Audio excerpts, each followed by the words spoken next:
take your seats.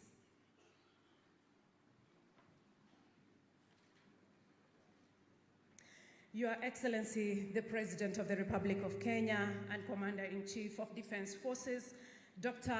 William Samoei Ruto, COG Chair, Madam Anne Waiguru, the 6 sitting women governors, Governor Nairobi Johnson Sakaja, former governors present, Cabinet Secretary Gender, Culture, the Arts and Heritage, Aisha Jumwa, all Cabinet Secretaries and Cabinet Principal Secretaries present, ambassadors, all national and international leaders present, ladies and gentlemen, good morning.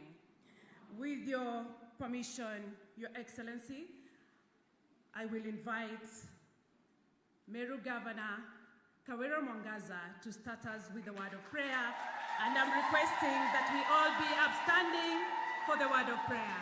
Tusimameni tafadhali. Welcome, Madam.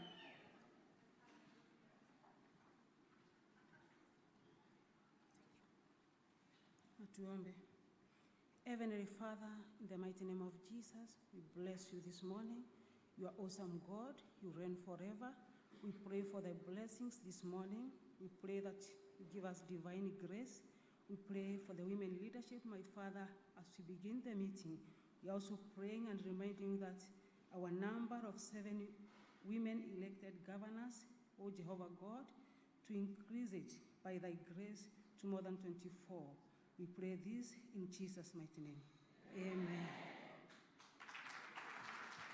With your permission, Your Excellency, now you may take your seats.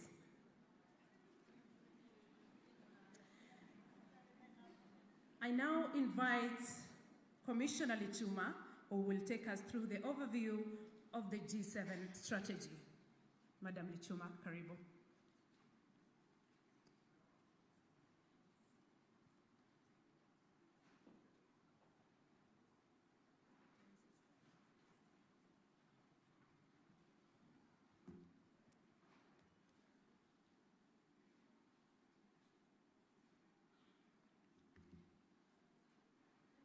Your Excellency, Dr. William Samoei Ruto, President of the Republic of Kenya and Commander-in-Chief of the Defense Forces, Excellency Governors present today, Cabinet Secretaries present, Excellency Ambassadors and Heads of Missions, Honorable Members of Parliament, Kenyan Women Parliamentary Association, members of the Diplomatic Corps, national county government officials, private sector and civil society representatives, distinguished guests, ladies and gentlemen, good morning.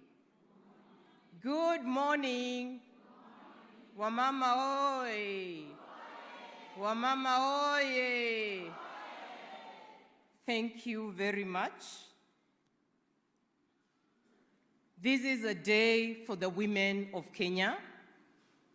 I am here to do a very brief presentation on the G7 strategy.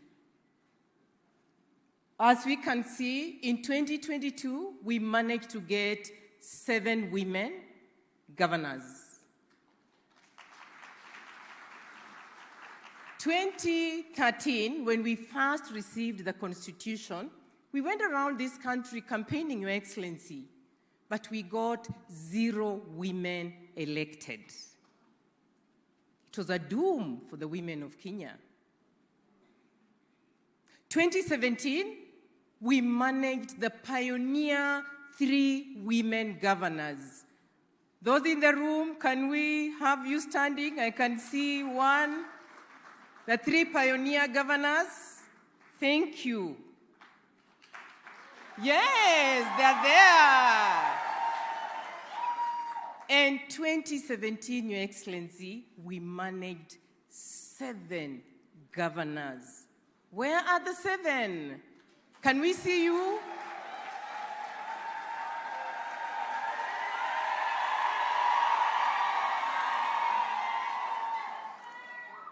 Those are the governors, Your Excellency, that are going to take this country to places. we put together a G7 strategy. G actually just standing for the governors.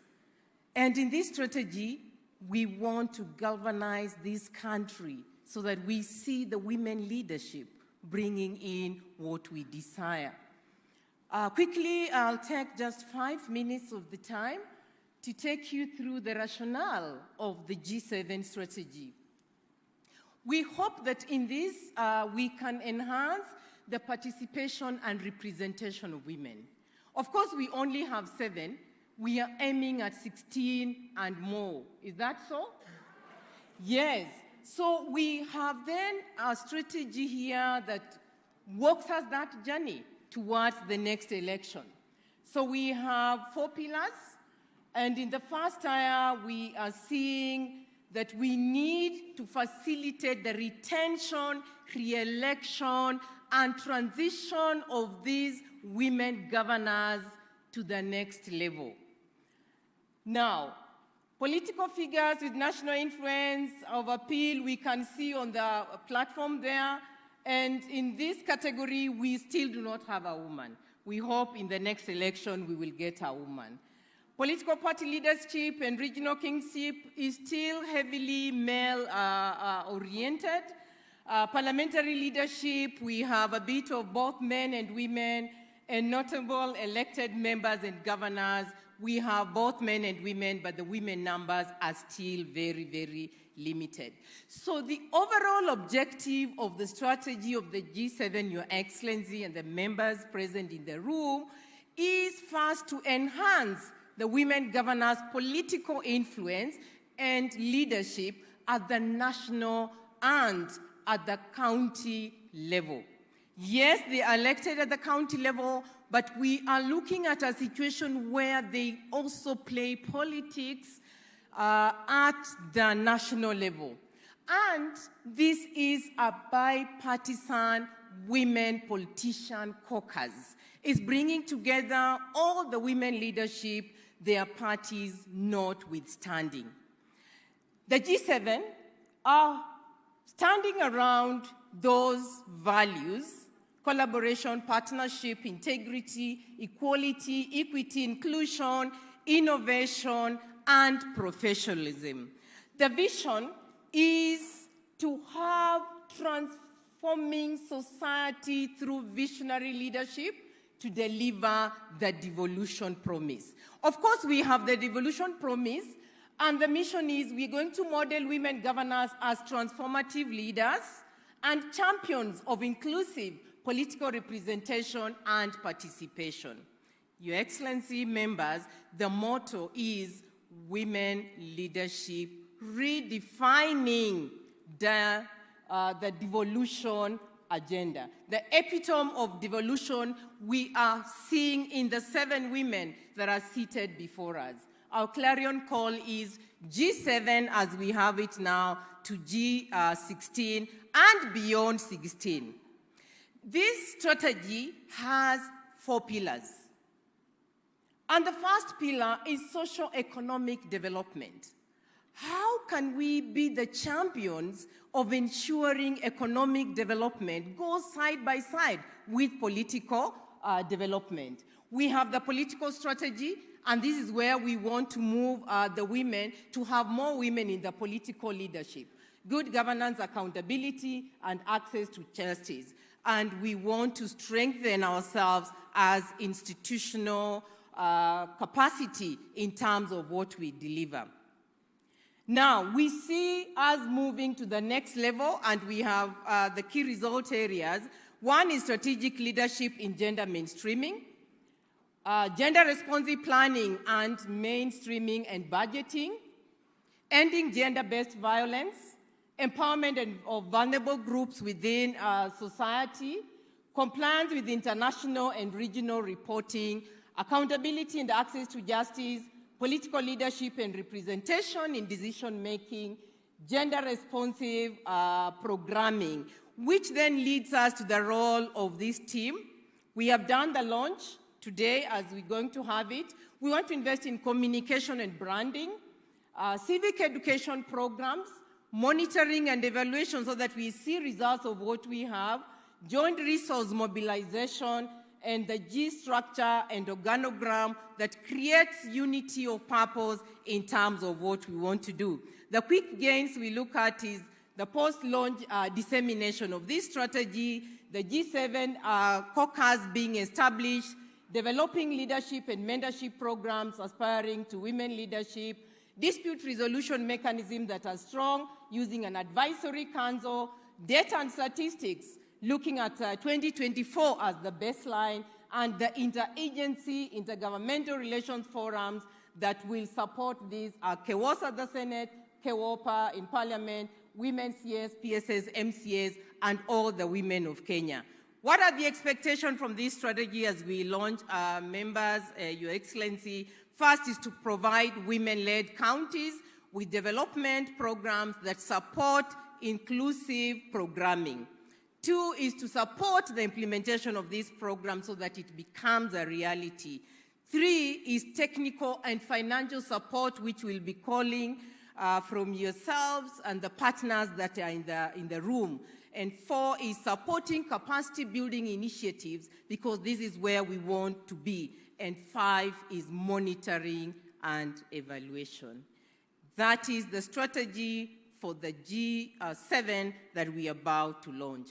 I thank you. Thank you, Commissioner Lechuma, for taking us through the overview of the G7 strategy. Allow me now to welcome Nairobi Governor, Honorable Johnson Sakaja. Karibu.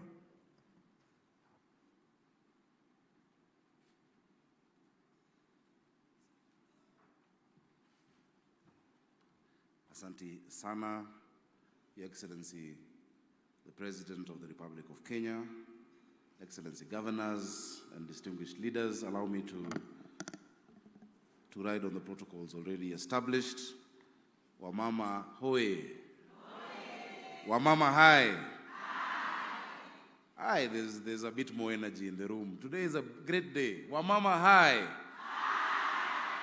Ama nijaribu na wababa. Kuna wababa kadhaa.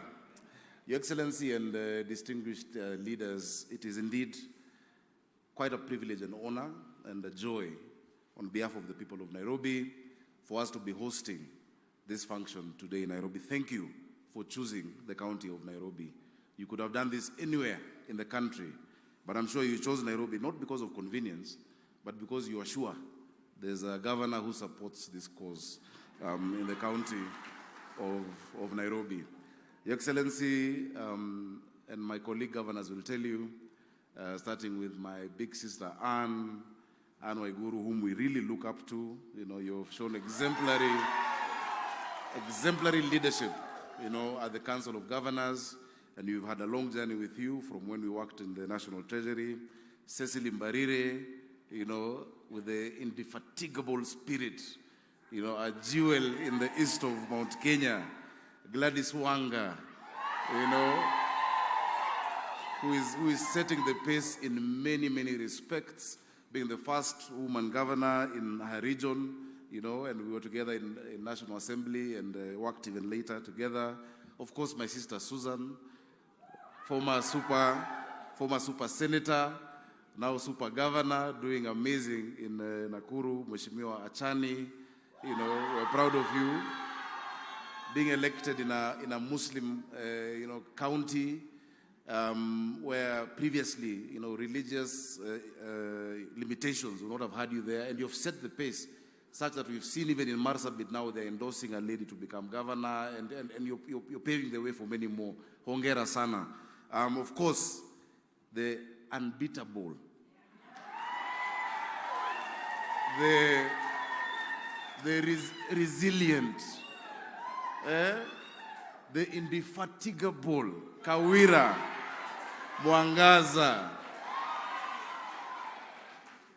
You know, tomorrow my daughter will tell me she can be anything she wants to be in this country, whether or not it is political, because she will not know any glass ceiling or any limitation. Whether she wants to be president, whether she wants to be a doctor, whether she wants to be a governor, it will not be a strange thing. So we must applaud the women who've been there who've set the pace. Of course, Mama wetu Charity Ngilu. We recognize you. Thank you. Thank you so much for paving the way from being the first woman presidential candidate in 1997. Masania Mama na Masania Ngilu. Many times you may not know what your individual actions reflect to people in society, who may never meet you, who may never get a chance to say thank you, but you inspired a generation, and that is why the ladies to your left are where they are today.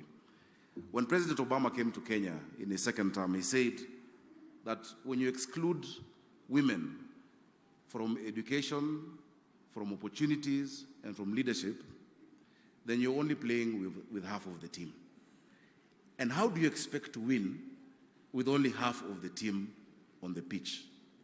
It is not only absurd, it is dumb. We need to have, and I must say that our claim to democracy as a country is tainted when half of the team is not on the table. I'm very proud that the women of Kenya, in various aspects, have decided to wake up from the slumbers of apathy to the pains and joys of national consciousness, and you've refused to watch your destiny pass you by. Many times, and I will blame us as men, many times,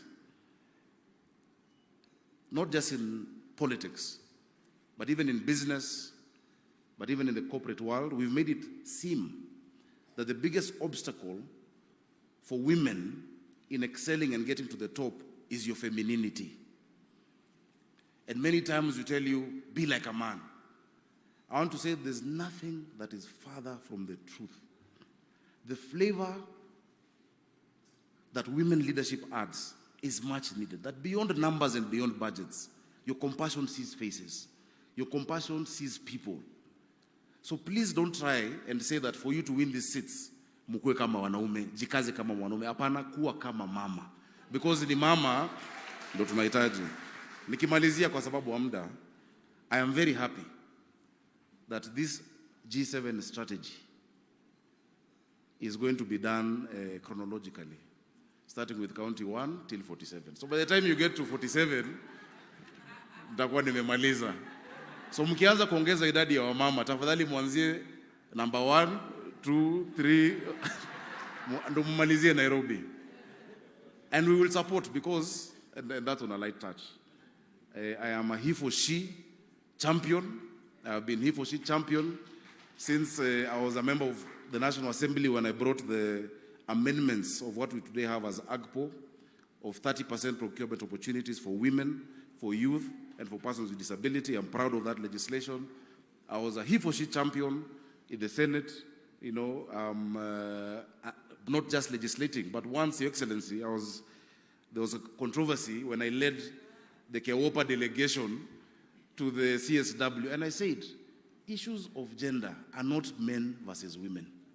You need male champions as well to believe in this agenda. And the minute you get men who believe in this agenda, like my brother Kimani Ichung'wah, who is here as a leader of majority, then you can make them put their money where the mouth is when they go to the floor of parliament, when we're talking about the 2/3 gender rule, and we're talking about all other interventions. I must recognize my sister Beatrice Alachi, who has just come in. She's, I think, my only woman MP in Nairobi County. Out of 17, please let's appreciate Mheshimiwa Elachi. So asanteni sana, please feel at home. Nairobi is a very gender responsive county. And I know one day in future, especially after 9 or so years, we will have a woman governor in Nairobi who I will support with all my heart. As we move from G7, you know, G16 hata ni kidogo, I think we can do better. And if we commit, and I want to say this without any fear of contradiction, to especially target, because, you know, we sit in the Council of Governors together, hatuwezi pangia wenzetu, si ndio? If we target the counties where men and women even, but men have done 2 terms, si tuanze na hizo. Ndio sasa tukuje tuwa support kwa hizo counties watu wamefanya term 2, ndio tuendelee. Juu siwezi kuja hapa kujipotezea kazi. Na wapenda sana. Nairobi tunasema tuna walombo tov. May God bless you. And kweli na walombo tov kabisa. Sorry? Oh, sorry. I had not seen Governor Wavinya. Yes, Governor Wavinya. Pole sana, Governor Wavinya. That is our neighbor in Nairobi. We work very closely together. She's also, with a serious fighting spirit. Welcome, Your Excellency, Governor Wavinya. Kwa hiyo mengi, karibuni sana Nairobi. Hii ni siku yenu, sio siku yetu kama wanaume. Thank you, Excellency, for making time for the ladies. Hawakuniambia dress code, but I can see you look so good in your purple tie. Unawezanga hata ungevaa ile kaunda ya purple, but najua uko na cabinet after this. May God bless you and enjoy.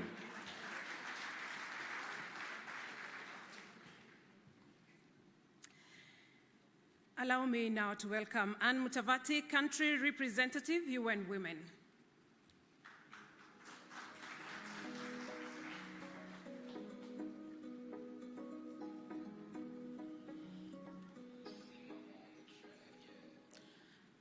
His Excellency William Samoei Ruto, President of the Republic of Kenya and Commander-in-Chief of the Kenya Defence Forces. Let me also recognize Honorable Aisha Jumwa Katana, Cabinet Secretary, Gender, Culture, the Arts and Heritage. I also recognize the women governors, the 7 women governors who bring us here today. Let me also proceed to stand on the protocol already established. Good morning and happy International Women's Day in advance. It is my honor and pleasure to join all of you today on this occasion as we launch the first ever strategy for women governors in Kenya, popularly known as the G7 strategy that we have heard about today. Congratulations again. Your election, Excellencies, in 2022 and the launch of this strategy will go down all the corridors of history on women's political leadership in this country and on the continent and in the whole world. I'm really honored and proud to witness this moment. My sisters, yours is an admirable journey of resilience, of courage, and determination. Each one of you weaving your own story in a unique and very special way, defying insurmountable odds that include cultural, social, and religious barriers, even financial barriers, political barriers, to emerge as winners in one of Kenya's most competitive elections to date. Indeed, your election and accession to office has clearly demonstrated why we need to have more women in leadership. Your track records already and exemplary performance in executing your development agenda, as demonstrated in public opinion surveys, has been nothing but commendable. I urge you all to continue with the same momentum to deliver on the devolution promise for the women, girls, men and boys of this country. Further, I call on you to explore opportunities of peer-to-peer learning and experience sharing on transformative leadership and forge a united front to address challenges that face women political leaders today. Now, allow me to take this moment to congratulate the government of Kenya through your leadership, Your Excellency, for renewed efforts to advance women's political leadership and leading by example, by entrusting women with senior positions both in your government and in the ruling party. For example, we acknowledge that Honorable Cecily Mbarire is the chairperson of the UDA party. Yes. We also acknowledge your support to our excellencies, the governors, the 7 governors, and thank you for supporting their cause by being our chief guest today. Most importantly, Your Excellency, we appreciate your leadership and your commitment to the implementation of the not more than 2/3 gender rule in your term.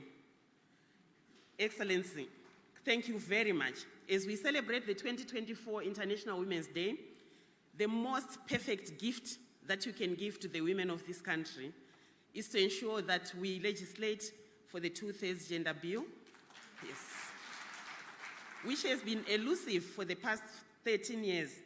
I reassure you that UN Women's support to this quest, and will continue to work with your very able Cabinet Secretary here, Honorable Aisha Jumwa, in this in this and many other interventions to advance gender equality and empowerment of women in this country.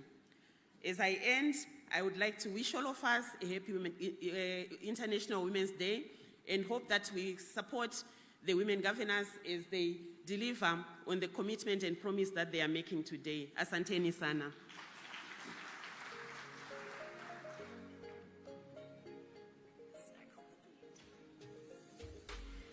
Allow me now to invite Sebastian Tia, Country Director, Oxfam, Kenya. Karibu.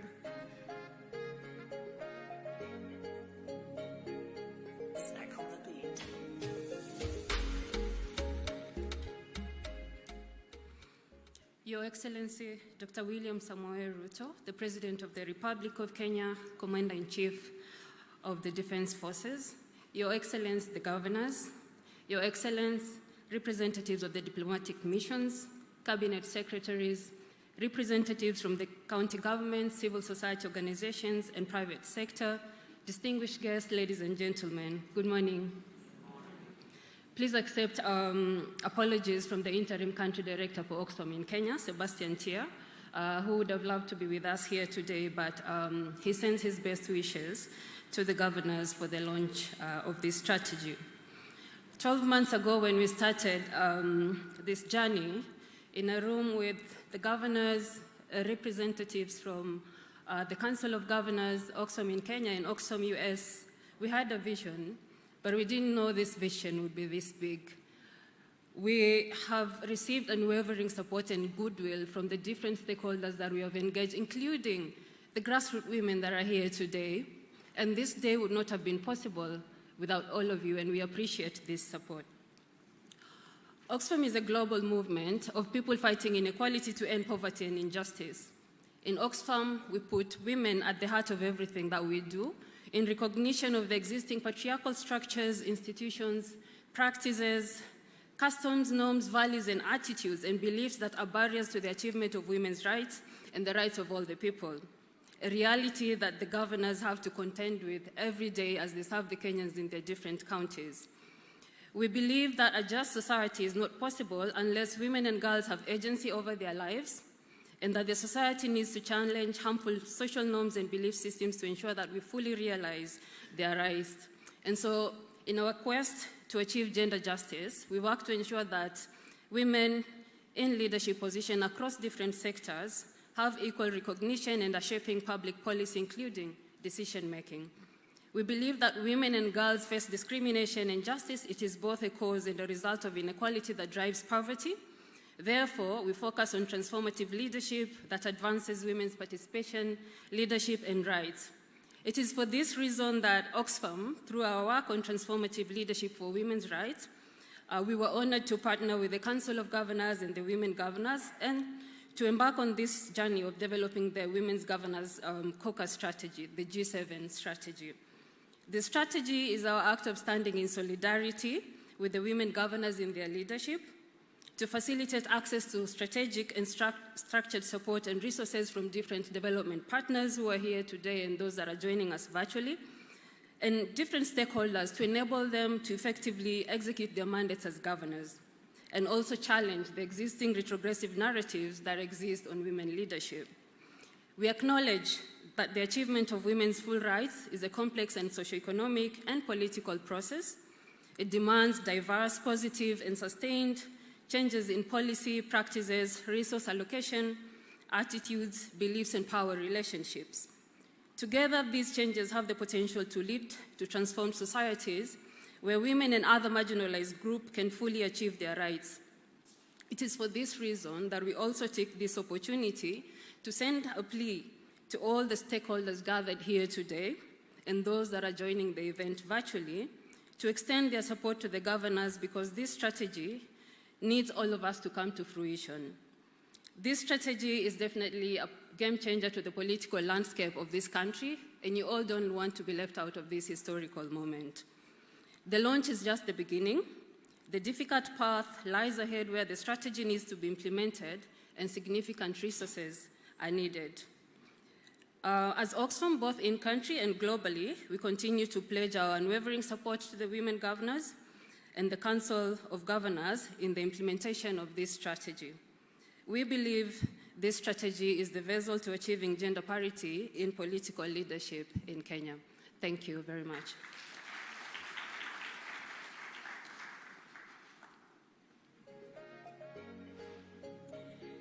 The next speaker is a former governor and was among the first women to be elected in the country as governors.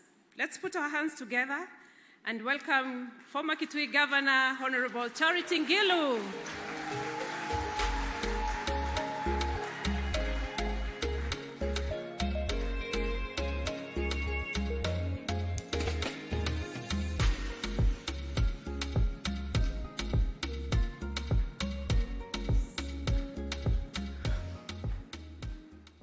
Thank you so much. Your Excellency, Dr. William Samoei Ruto, President of the Republic of Kenya and Commander-in-Chief of the Armed Forces.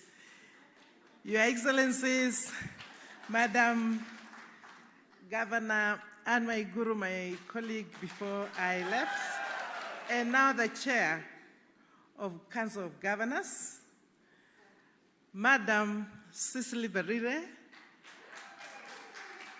Governor of Embu, and indeed, the leader of the ruling party, UDA.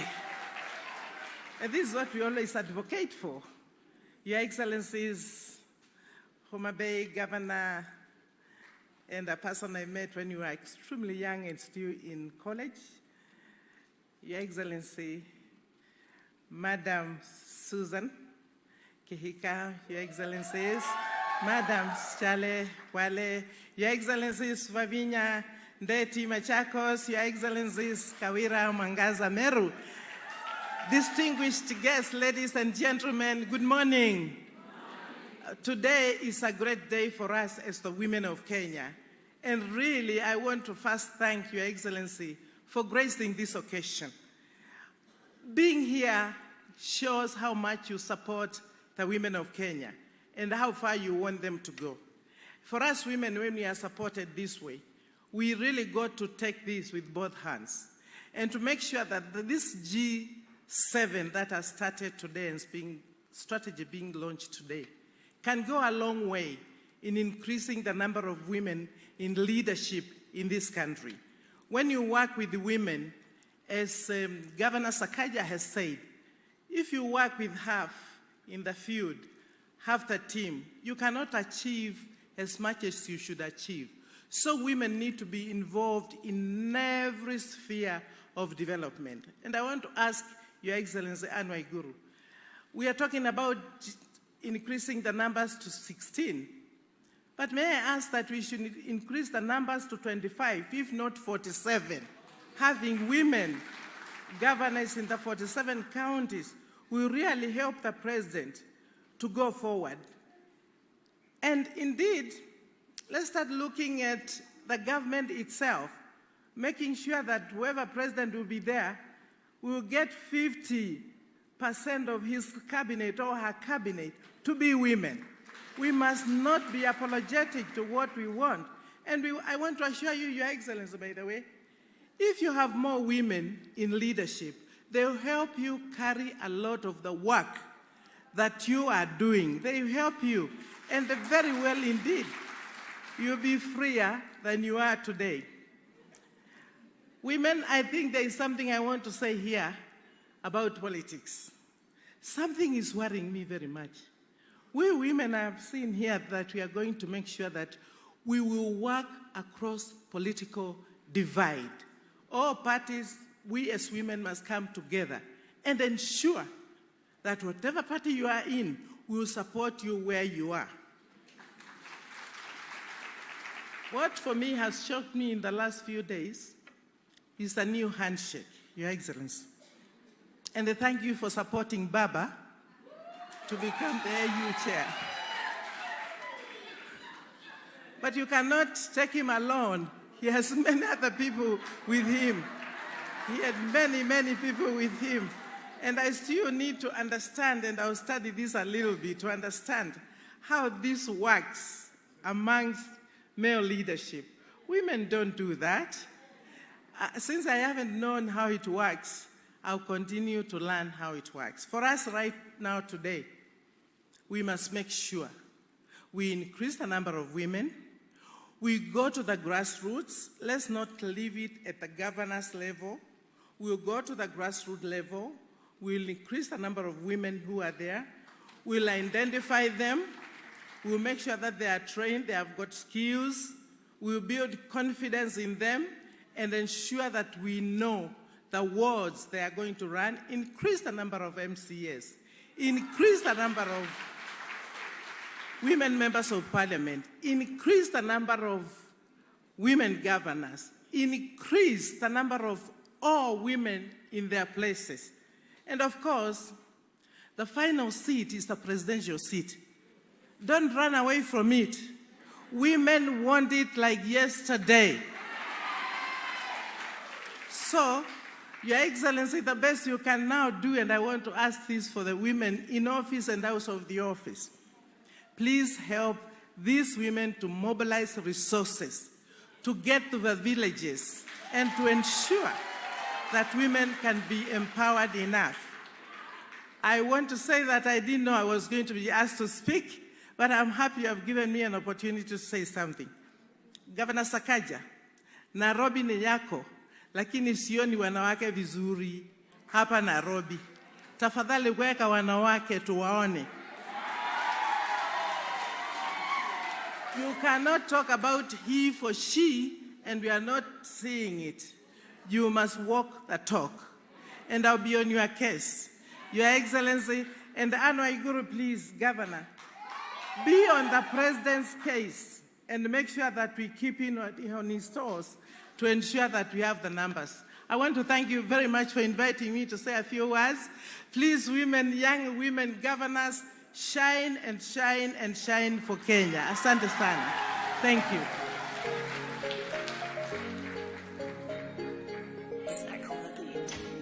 Thank you, Madam Ngilu. Allow me now to welcome Majority Leader, National Assembly, Honorable Kimani Ichung'wah. Let's put our hands together and welcome him to come and make his remarks. Karibu.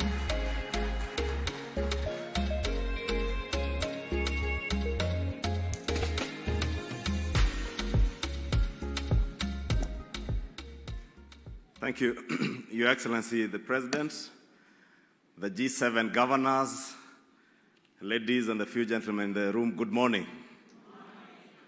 Your Excellency, it is indeed a great honor to be before such a gracious congregation of very many beautiful ladies, led by these very hardworking, transformative, and visionary governors in the G7 group. Your Excellency, let me begin with a confession, and I know you have also said it.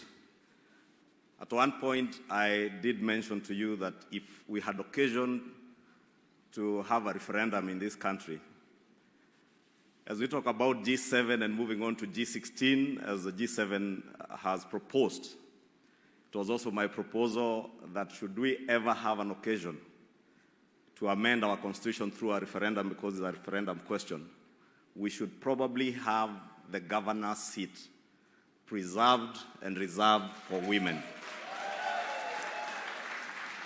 And Your Excellency, I say that not just because I'm a father to 4 beautiful girls. And let me also disclose this morning, Your Excellency, that in my house, besides my wife and the 4 girls, my eldest daughter has a pet, which also happens to be female. So when in the last general elections last year, but one, Your Excellency, there was a loose grouping that called itself the Future is Female. They had a patron, and Governor Susan Kehika happened to name me as a patron of the Future is Female movement within the Kenya Kwanza and UDA grouping. Your Excellency, I'm indeed honored that today our party chair is none other than Governor Cecily Mbaride. And for us to be able to realize, Your Excellency, an incremental number of women governors, I think it will begin with political parties.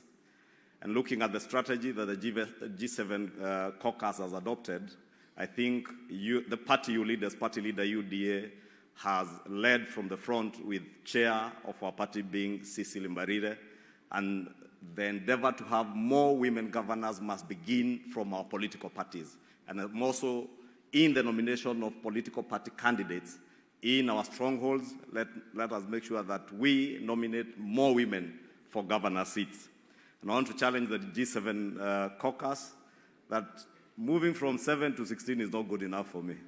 We probably should target 30 to 36 governors, so that if we falter, then we can get to the 16 that you are targeting. But I want to assure you that it is indeed possible. Your Excellency, if you saw that the vision that this caucus has, transforming society through visionary leadership that will deliver on the promise of devolution, I have no doubt in my mind, Your Excellency, that that promise of devolution can and will indeed be achieved through transformative and visionary leadership coming from our women governors. And I say this, Your Excellency, because if you look at Schedule 4 of our Constitution, many of the functions that were delegated to our devolved governments or devolved units, Your Excellency, be it the provision of water, be it healthcare, are issues that are core and are the heart of not just our women leaders, but women in the country. And these women leaders, Your Excellency, I have to say from my experience over the last many years that I have served with many of them, and I think I have worked with many of these governors currently here, Governor Kawera, Governor Achani, Governor Susan Kihika, Governor Wanga, Governor Cecily. We worked with them in the National Assembly.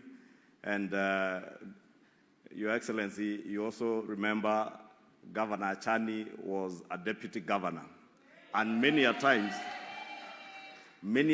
in general elections when governors are choosing their running mates, it was assumed that women would be nominated as deputy governors as flower girls. Governor Achani actually has exemplified that women are not just flower girls to the male governors, that they can indeed succeed their governors as deputy governors, and she has exemplified that very well. When last elections we said, hatu achani na achani.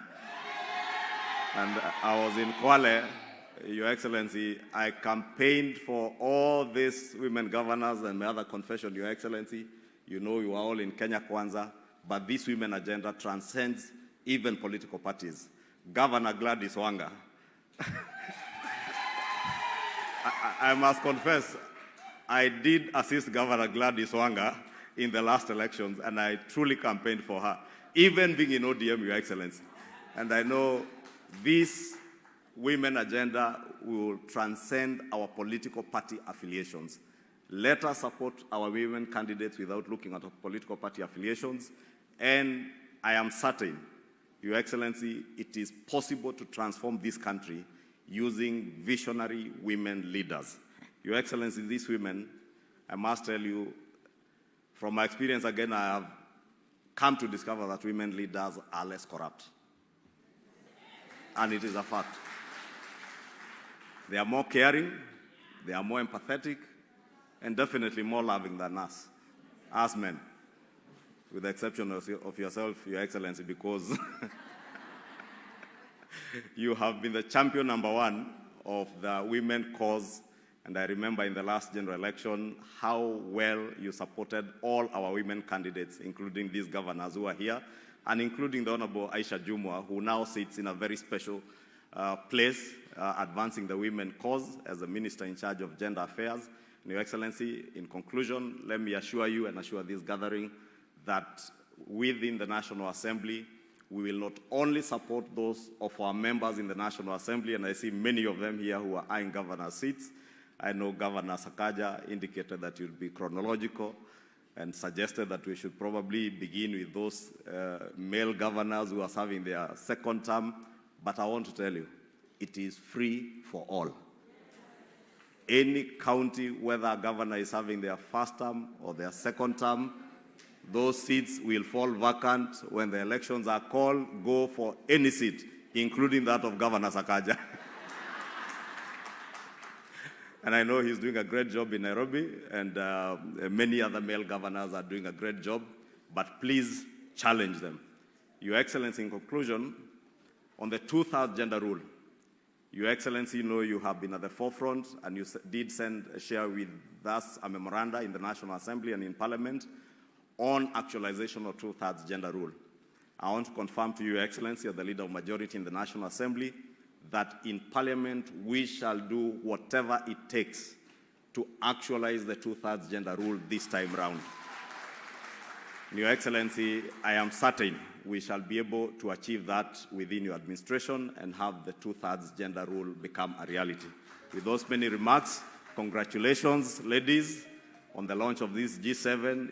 G7 came from the group of 7 countries that were the most advanced economies.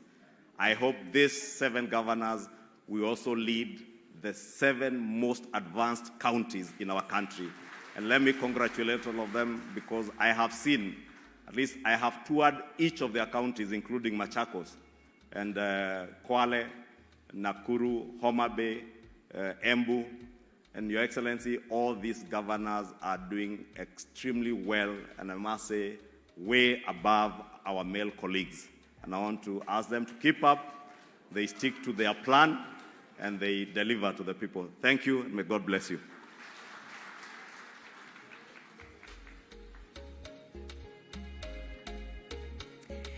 It's now my pleasure to invite National Assembly Deputy Speaker Gladys Boschele to say a word. Let's put our hands together and welcome her.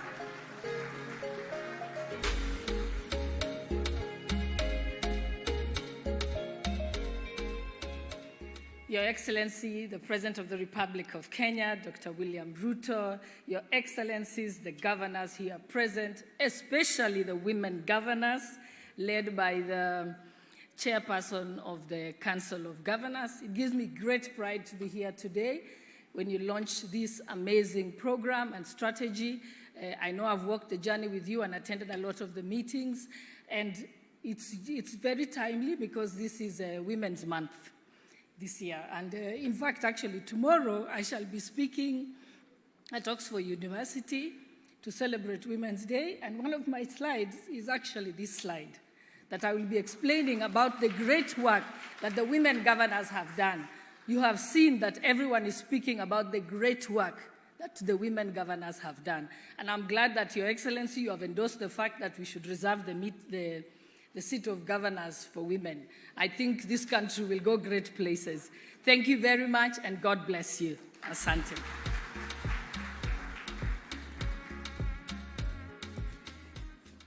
I now invite Cabinet Secretary, Ministry of Gender, Culture, the Arts and Heritage, Honorable Aisha Jumwa.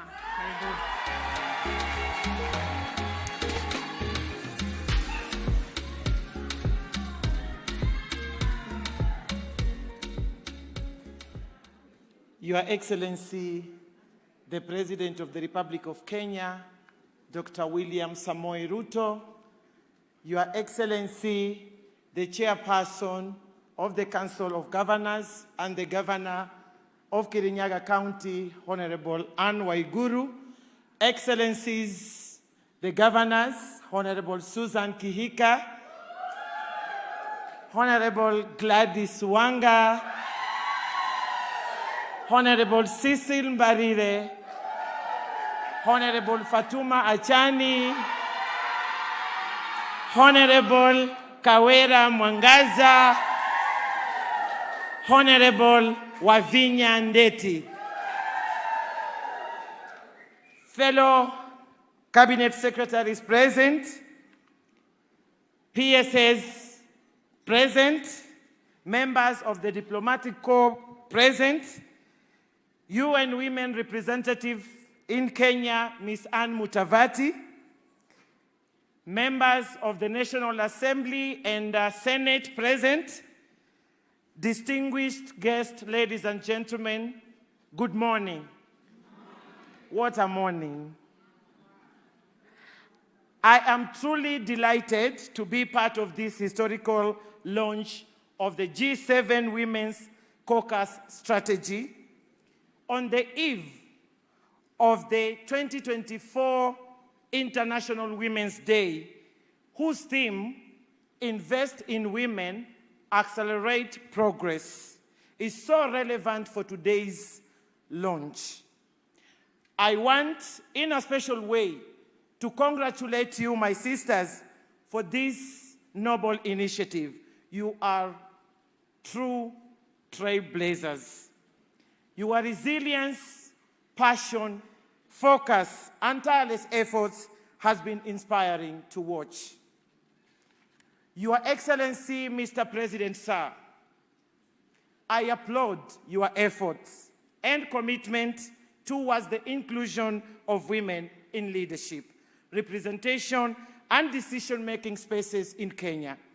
Through your leadership, today, Kenya has the highest number of women governors since the promulgation of the 2010 Constitution. And out of the 7 governors, 4 are from the political party where you serve as the leader. And you are now supporting all without boundaries. This would not have been possible without your unwavering support, Your Excellency. Beyond supporting the women governors to be elected, just last week in Homa Bay County, at the investment conference, you affirmed women governors' leadership as being transformative. And as your Cabinet Secretary for Gender Affairs, I can confirm your commitment to advancing women leadership in Kenya, which inspires hope that under your leadership, Kenya will actually surpass the G7 Caucus aspirations of moving from 7 to 16 women governor in the next election cycle. Further, you have led from the front on the implementation of the not more than 2/3 gender principle. First, through your memo to Parliament, and the second, by ensuring the implementation of the not more than 2/3 gender principle was an integral part of the National Dialogue Committee process. Your Excellency, sir, within the Ministry of Gender, Culture, the Arts, and Heritage, I continue to spearhead robust policies and legal frameworks and strategic initiatives to ensure the gender agenda is at the core of the implementation of the bottom-up transformation agenda, popularly known as BETTER. Through a multi-agency approach, we are making good progress towards the implementation of Women's Charter, which you committed to. And tomorrow, during the International Women's Day event in Embu, we will share this progress. As we launch the G7 Caucus today, I wish to confirm to you, my sisters, that the aspirations and the objectives of the caucus align with those of the Ministry of Gender, and I stand ready to support you. I am hopeful that working together as a team at the national and the county levels, the promise of gender equality is now within the reach. In conclusion, one thing is clear: investing in women and girls leads to sustainable development and create a future where all women and girls around the world are allowed to rise and reach their full potential. I am a living testimony of what it means to invest in women and girls. From the sun-swept fishing village of Takaungu to the world. My clarion call is, let us work together for more inclusive, brighter, peaceful, and prosperous future for us all. Once again, congratulations, my sisters, on the launch of this caucus, and count me in. Asanteni sana, Mungu awabariki.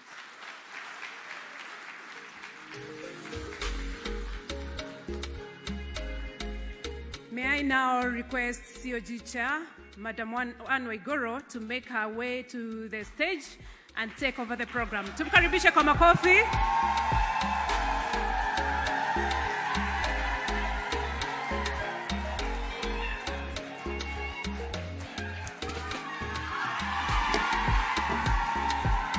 Wamama hai. Wamama mpo. Your Excellency, the President of the Republic of Kenya, Your Excellency, Dr. William Samoei Ruto, PhD, CGH, Excellency Governors, Cabinet Secretaries, all protocols observed. Allow me to invite all my colleagues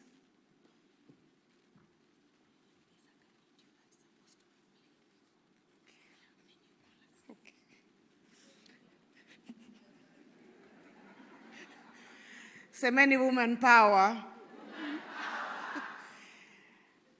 I have just been informed that there is a quick video that is supposed to play before I call my colleagues. It's for 3 minutes.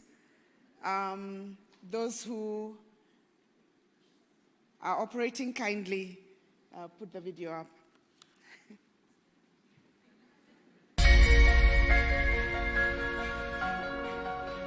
The Council of Governors, COG, plays a pivotal role in coordinating, convening and advocating for county governments on issues of common interest, including matters of gender equality and women empowerment in intragovernmental and intergovernmental structures such as the Summit, the Intergovernmental Budget and Economic Council, IBEC, and the Devolution Conference. Following the implementation of the current Constitution of Kenya, the inaugural election held in March 2013 brought forth county governments comprising the first cohort of 47 governors who formed the Council of County Governors, COG. Regrettably, no woman governor was elected. However, there were 9 women deputy governors. Subsequently, during the second round of elections held in 2017, 3 women governors were elected. And in the 2022 general election, this number rose to 7 women governors and 8 female deputy governors. It's really, really important to have more women at the table because I feel or I believe that there are some aspects or perspectives that women bring that may not necessarily be brought to the table if there are no women at the table. This marked a significant milestone for the Council of Governors with the election of its first female chair, Her Excellency Anne Waiguru, who is now serving a second term.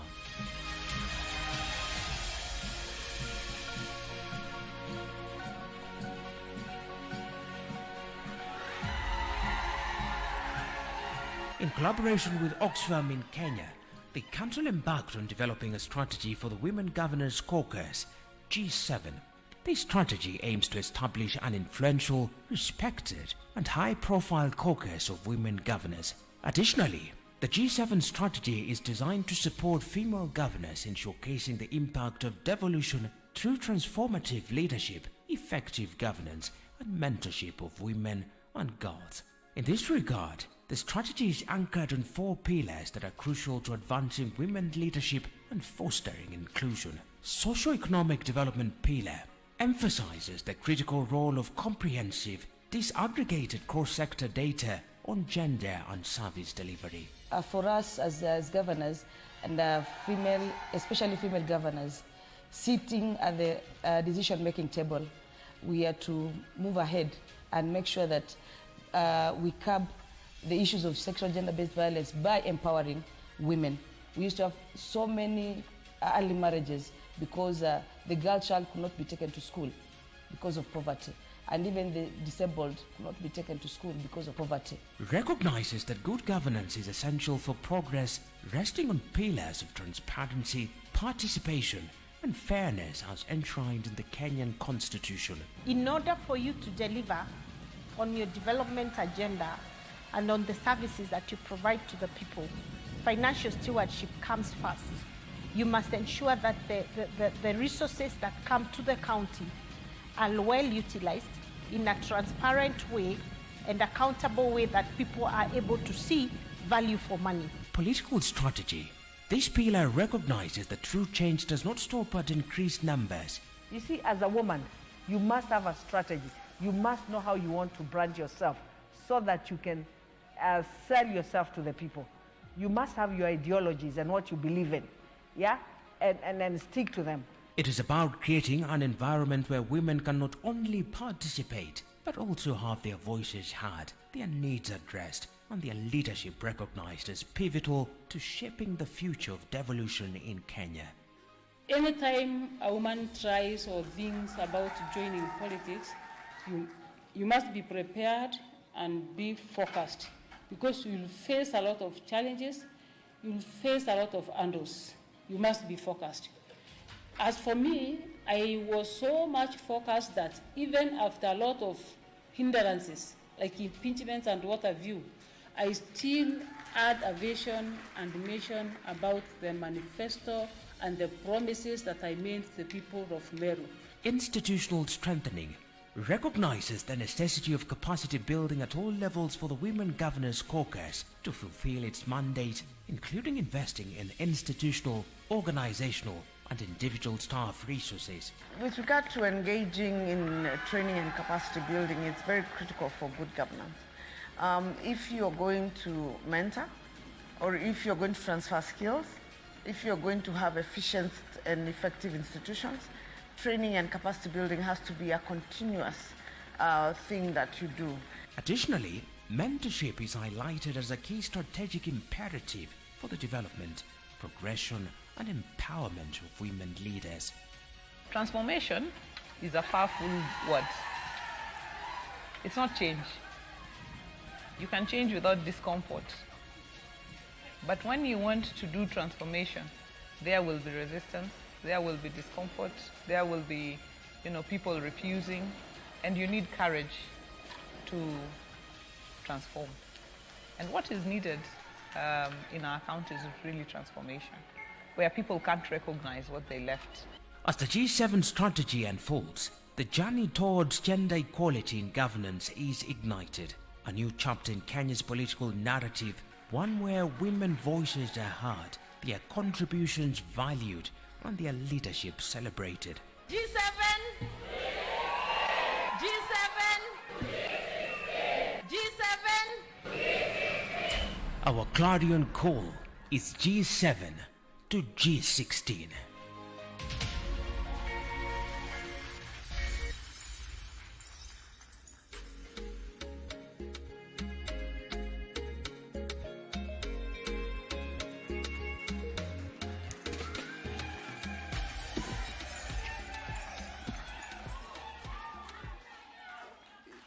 Your Excellency, we have just looked at that video, and we know that the people preparing it are planning to take it to CSW.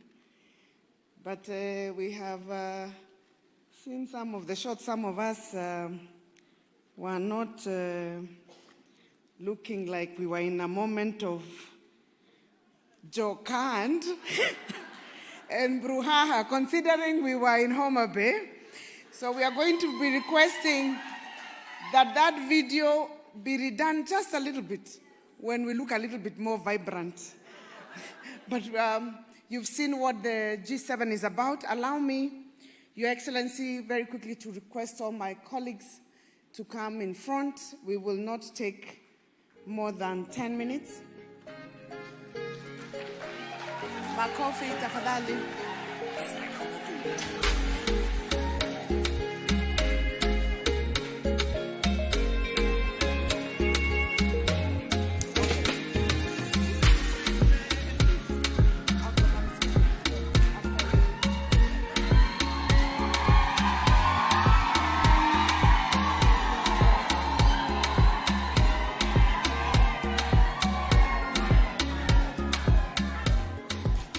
Your Excellency, I will request my colleagues to each speak for a minute. We've all agreed that we'll be very brief, so I will not be introducing them. I'll just move to the end and come back to make my welcoming remarks. Thank you. Thank you very much, Your Excellency, the President, and my colleague governors, and really standing on all existing protocol. I see members of KEWOPA here, and tunashukuru sana. Your Excellency, today is really not for us to speak much because a lot has already been said, but I take this opportunity to really thank you for your support for the G7 team. But not just for the G7 team. First, I thank you because you support the G7 indiscriminately. It is not lost on us that we are different. We are from different political parties, but you have not discriminated us on the basis of our political persuasions. And that, I must rise here and thank you. And also thank you for coming to Homa Bay last week, despite having a very, very difficult program. That really showed your support. But I'd like to finally really thank you, not just for supporting the women and women leaders, because it's about the women at the grassroots. And the way you have moved to support the women at the grassroots, wale wadogo sana. And to speak from Homa Bay's perspective, you're doing markets, 6 ESP markets, a fish market for women who have been selling fish on the ground and are now going to sell in a place that looks like a city. Your Excellency, you've seen what the lakefront in Homa Bay now looks like. Hizo picha ni za Homa Bay, by the way. Hizo mnaona hapo zikikaa mzuri. It's because of our partnership and for your support for devolution. So tushikane, tusonge mbele pamoja, and we want to also let our people know that as women governors, we are making a commitment. And that is why institutional strengthening, transparency and accountability and governance are also very key pillars of our strategy. We don't want to be the ones to let the country down by people pointing at us and saying, look, see how women are corrupt or are doing this. We are doing our best to ensure that we are standing on strong governance structures so that we can be the shining example. Mheshimiwa Ishungu, asante sana for your support and for coming out clearly. Na boss pia amefuatilia hiyo njia. Hii kiti ya governor, apart from ya Sakaja mwenye ako hapa, zote zikuwe za kina mama. Asante sana. And God bless you. I have a message which I will read later from Honorable Dr. Phoebe Mugasio, who was among our trailblazers. She was invited. I will read her message later when there is a bit more time. Asante. Your Excellency, the President of the Republic of Kenya, all protocols observed. Kina mama hai. Kina mama hai. God is good. And all the time. I'm really excited to be here this morning, and I want to thank His Excellency the President for gracing this occasion. Your presence is a sign that you truly believe in the leadership of women. And let me say that the dream that it is possible started in 2017 when we got the first 3 female governors elected. We had the Governor Charity Ngilu, my mentor, the Governor late Joyce Laboso, may her soul continue to rest in peace, and Governor Chair of the Council of Governors, Governor Anne Mombi Waiguru. And so I want to thank those 3 great women because you made it possible for us to join you. And I want to particularly thank Anne Waiguru, who is my next door neighbor, because, Your Excellency, when I was campaigning, part of the reason the people of Embu County voted for me was because of the good news they were hearing from Kirinyaga. And because of her, the people of Embu believed a woman can deliver. Thank you, my sister, for making it possible for me to campaign easier and to give an example of you as my next door neighbor. That's the impact of female leadership on other women. When you do well, you affect the next woman and the next woman and the next woman. Your Excellency, I'm proud to say that of the 7 female governors, 4 were elected under the UDA party. The party, the ruling party, and the party where I am chair. And the reason I'm saying that is because it takes the conscious effort of a party, of the leadership of the party, to get women elected. Your Excellency, let me take this opportunity to thank you. On behalf of all the women from UDA standing here before you, to say thank you, because you went out of your way to give us the support we needed to be able to win. And let me tell these ladies that the biggest mentor we had in our team was His Excellency the President. And I'll give you a very short story of less than a minute. When we were going to the nominations, we were very scared as a women, running in single-member constituencies and running as senators or running as governors. One, we wanted to be assured that the nominations would be free and fair. And we didn't believe, out of experience, that we would get that fairness. So we called our party leader, His Excellency, and told him we want to meet him as the women. And we met him at a hotel late in the night because we had come from campaigns, and he was very tired, but he came. And we were all in a state of panic. Tunasikia tunapangiwa na hawa wanaume, Your Excellency. Sisi, tuambie kama you'll protect us and ensure we have free and fair nominations. And that is what he ensured happened, that we had free and fair nominations in the UDA party. But on that same day, he did something very interesting. He told us, I want to advise you ladies, because we had been going around campaigning, and he had this ladder he had created where we used to climb. Before, we used to climb on the bonnet of his car to speak to the masses. And it was the most gender-difficult platform for us. And so when he saw we were struggling, because sometimes we had to be pushed up by the men, he created a ladder where we went up the staircase and stood up there. And he did it for the women. But on that day, he said, you know, I have now created that ladder mahali munaeza enda juu pole pole, lakini wear long dresses and wear rubbers. Toeni hizo long heels zenu muachane nazo. Tuko ground sasa, tutafute nini? Kura. And then I remember even went further and said, na uko ndani ya hiyo nguo, vaa baika ama long. And you know, I don't know whether he knows what that meant for us. Because it meant then he's thinking very, very deeply about ensuring we have an enabling environment to do our campaigns. So, Your Excellency, thank you very much. We wore the bikers, we wore the rubbers, and we are here today. And so we will continue to wear them. But for now, we want to deliver. I want to kindly request Your Excellency, the same way you held our hand before elections, the same way you have held our hand in the last 1 year.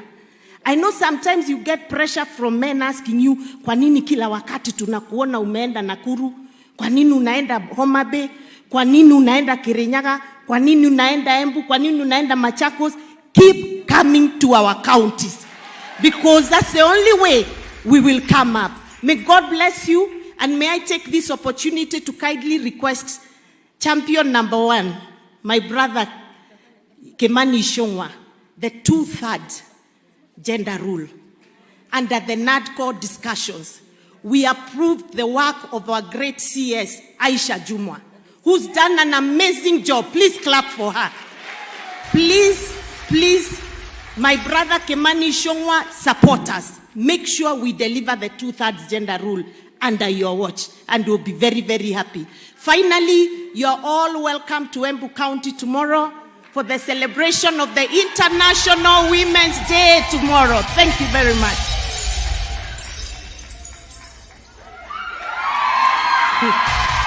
God is good.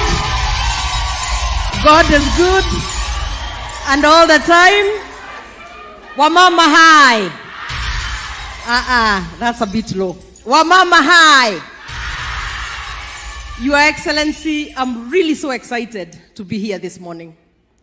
And for me today, I'll just speak a little bit about how when we have somebody like His Excellency, who is the party leader, who is a party leader and now the president, obviously, but back then when we were running, who was our leader, who supports truly, not just in word, but in action, what that means in making sure that more women get elected, more women get nominated, more women are appointed to different positions, because that's the only way that we can have many numbers and eventually get to the top.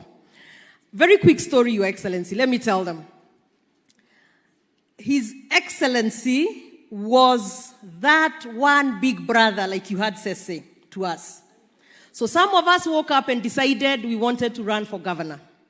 At the time, other than my very good supporting cast here, Kimani Ishongo and others, many people look at you, and you know, I tell these colleagues of mine, my sisters here, I say, you know, for me, people look at me, they're like, she's a small girl, you know.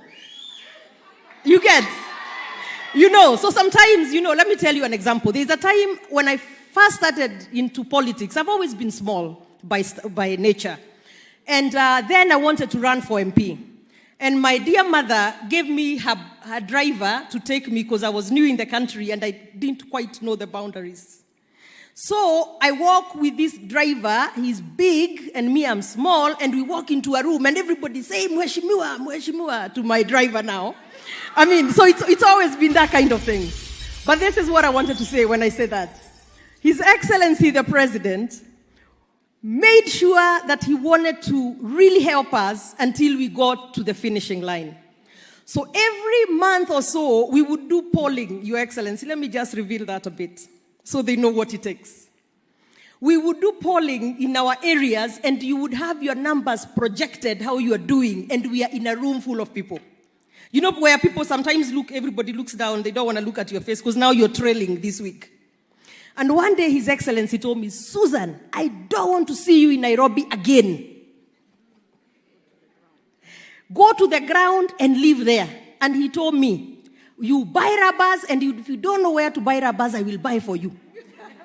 So even today when I woke up and wore my heel, Your Excellency, I just wanted to tell you that by you making me buy rubbers and stay in that county, I was able to finally deliver.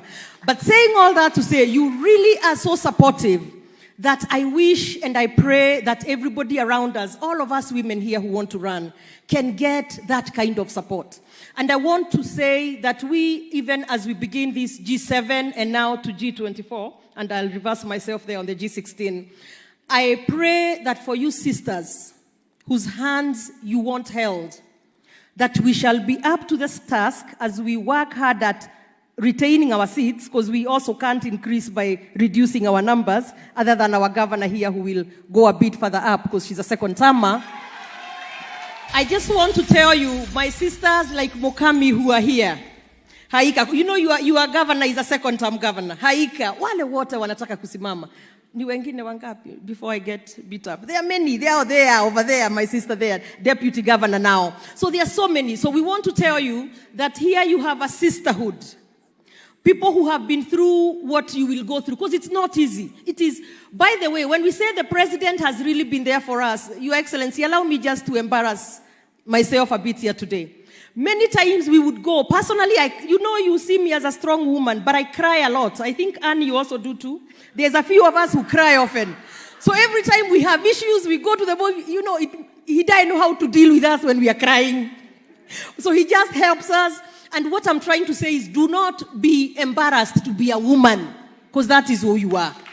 Don't tell yourself that you have to be this hard man. Like my brother Sakaja said, be yourself, be authentic, and once you get the position, do not forget that the reason God put us here, because I believe, it is so that we can take care of those women in Mashinani, especially. So that we can make sure, so we can take care of those girls who don't go to school, or those who get impregnated when in school, and those who are not able to access health care, and those women who need water. And thank you, Your Excellency, for the markets that you have brought. For me, I'm so excited because we campaigned saying that that our women will be able to do their jobs in an environment that has dignity. Now we can have markets that have water, that have lighting, that have toilets, that have lockers, and that is because of you, Your Excellency. So for us women, as I finish, we are very clear, we must deliver so that we can make sure we don't knock the ladder down, but instead lift others to come join us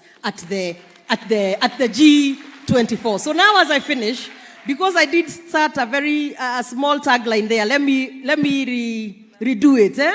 So when I say G7, it's G24. Sawa. G7 to G24, sorry. So G7 to higher, 1, 2, 3. G7 to G24. Thank you all so much. Thank you, Your Excellency. Thank you, everybody. And thank you for the support. We appreciate it.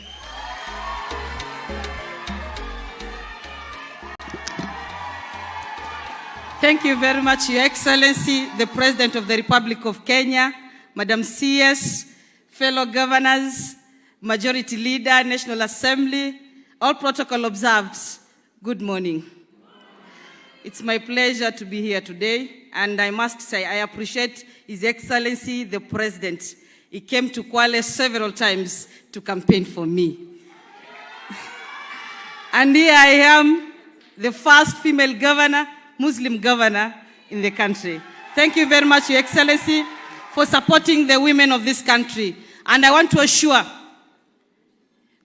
the people in this room, we are delivering on the promises of devolution. And we're already in Kwale, by empowering women, financial empowerment, I've given tenders to around 20 women groups, women company groups. So devolution is working. As female governors, we want to assure you, come 2027, we are there. For Honorable Laika to become a governor, I have to deliver in Kwale, because she is my neighbor. I have to deliver. And I want to assure you, we are going to deliver as female governors. As it is, we are on the ground. You will see us all the time on the ground because we want to relate with the people. We value a lot public participation. So I want to assure Your Excellency, I want to assure you, come 2027, it will be 24 plus female governors. Because we are delivering on issues devolution. When you talk of health, we've done dispensaries and health facilities. We've taken services closer to the people. We are issuing bursaries to everybody. We are making sure even those who got pregnant early young mothers, we are taking them back to school. So we want to assure you, come 2027, Your Excellency, continue supporting women and we will not disappoint you. Thank you very much. May God bless us all.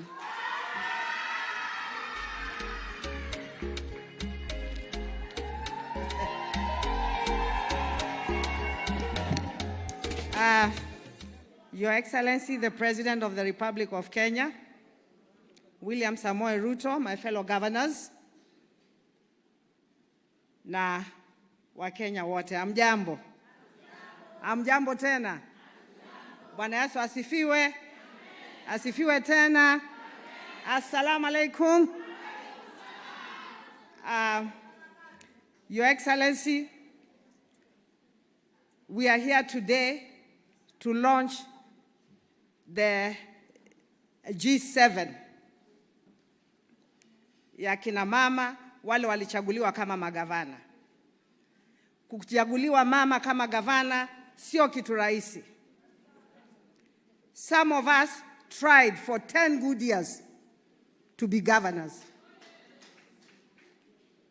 Na tukiangalia kaunti zote, Your Excellency, ukiangalia Machakos, Senator ni mama, Governor ni mama, Women Rep that is there, Speaker ni mama, Commissioner ni mama, Presiding Judge ni mama. Ukiangalia hata ma-OSPD, Machakos ni ya wamama. By the way, kama mnataka kubenchmark, Mali iko wamama, kujeni Machakos. Kutoka governor mpaka hata OCS. Machakos kuko na wamama na wamama wanafanya kazi. Na ndio mnasikia Machakos kuna amani sana. Vile ningependa kusema kama parties, vyama waangalie, na mimi nashukuru sana kama chama yetu ya Wiper imejaribu, UDA imejaribu, ODM imejaribu. Wananiambia niseme UDA imefanya.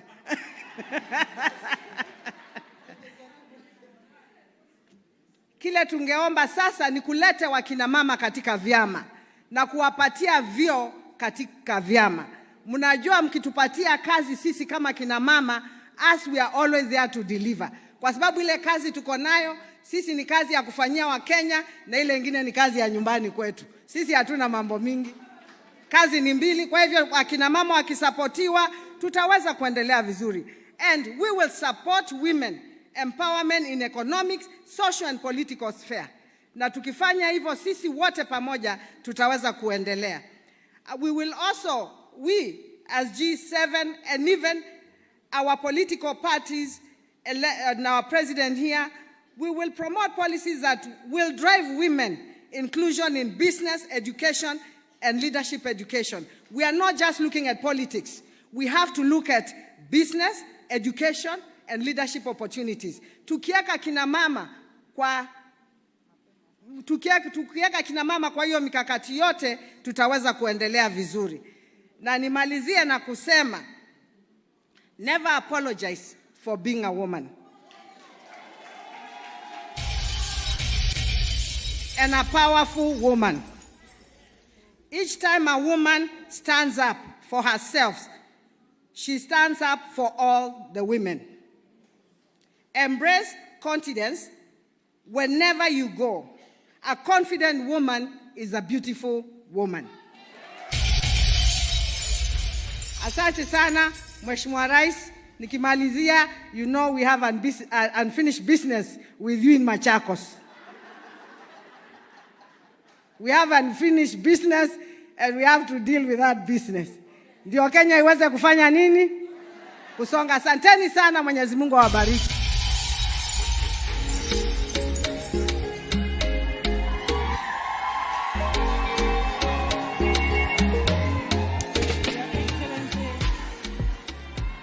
Daktari, rais wetu tunayependa sana, Excellency Governors, Governor Sakaja ambaye ametuhost siku ya leo, viongozi wote, hamjambo.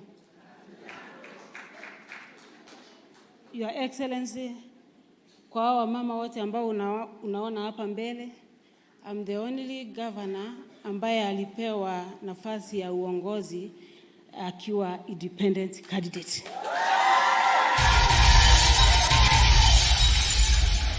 And coming from Meru, it wasn't easy. It wasn't easy. Napenda kukushukuru sana rais wetu. When you came to Meru to campaign for your UDA candidate, because you have a soft spot kwa wamama, au kunigonga. You are so kind to women, and we really appreciate you kama kina mama. Napenda kukupongeza rais wetu. Hata kama mimi ni independent governor, your support imekuwa kubwa sana kwangu, especially Meru County. Governor ni mama, as they say, uko Meru, tumeona mambo mengi. And that's why I want to encourage every lady here, ama mama ambaye anataka kutafuta uongozi, the journey is not so easy. It's not so easy. Lazima uwe prepared psychologically, lazima prepare your family, because the journey is a bit tough. For me as a governor in Meru, rais nakushukuru kwa sababu ya maombi yako ambayo umeniombea. You know I've been impeached thrice, mara 3. Mara ya kwanza koti kakataa na mimi. Mara ya pili Senate kanirudisha nyumbani. Mara ya 3 Senate kanirudisha nyumbani. Na kwa hiyo safari yote rais umekuwa ukiniombea.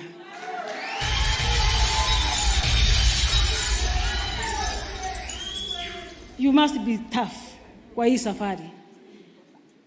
Na kwa safari ya governor kina mama, because we are here even to encourage those who want to aspire as governors, lazima tufanye kazi.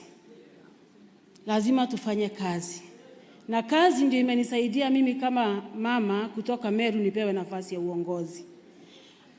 Nataka kuambia kina mama siku ya leo, because we started a journey from G7 to over G24, that we must work hard and at the same time tuangaze kazi ambazo tunafanya mashinani. We cannot be given positions just for the sake of, because we are women. Lazima tufanye kazi na kazi ionekane. I always tell leaders that any good job that we do, minus marketing, minus publicity, it's like winking to a beautiful girl in darkness. So we must work hard na tuangaze ile kazi yote tunafanya, watu watujue kama kina mama na watupee nafasi ya uongozi. I wish you well, kina mama wote. Asante rais kwa sababu ya nafasi ya kutupatia nafasi ya kuonekana Kenya mzima ya kwamba kina mama wanaweza. God bless you, God bless you, God bless you. Thank you very much. I may now request my colleagues to take their seats. Makofi kwao tafadhali.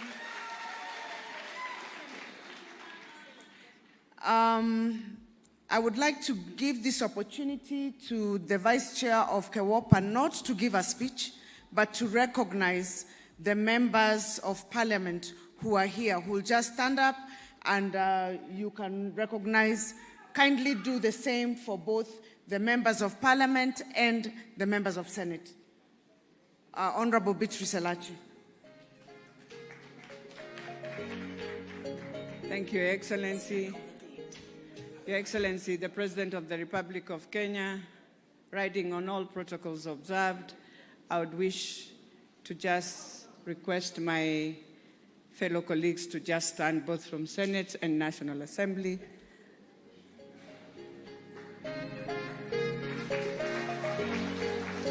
So I'll start from behind there. I can see our sister nominated in the National Assembly, Irene Mayaka. I can see my woman rep from West Pokot. I can see Senator Miraj. Susan from Tharaka Nithi, woman rep. Senator, our SG and former SG, Veronica. Nominated Senator Gloria. My woman rep from Nyeri, who stands in for my mother, Mukami. Our woman rep, Taita Taveta Haika. Senator nominated, Senator Muma. Good. We have Ndonyo from Kisii, our woman rep. We have our commissioner, Mishi, and I think that is the team that has joined us. Oh yes, the woman rep of Nyamira, Jerusha. And we have our woman rep from Homa Bay, Ben Suda. We have the woman rep of Vihiga, Beatrice Atagala. We want to appreciate you and to really thank you as the G7 that we shall ride on you. May God bless you. Thank you very much. Thank you very much, Vice Chair of KEWOPA. I would like to take this opportunity to recognize all the PSs present. If you just rise up and wave. I am told you're quite a number.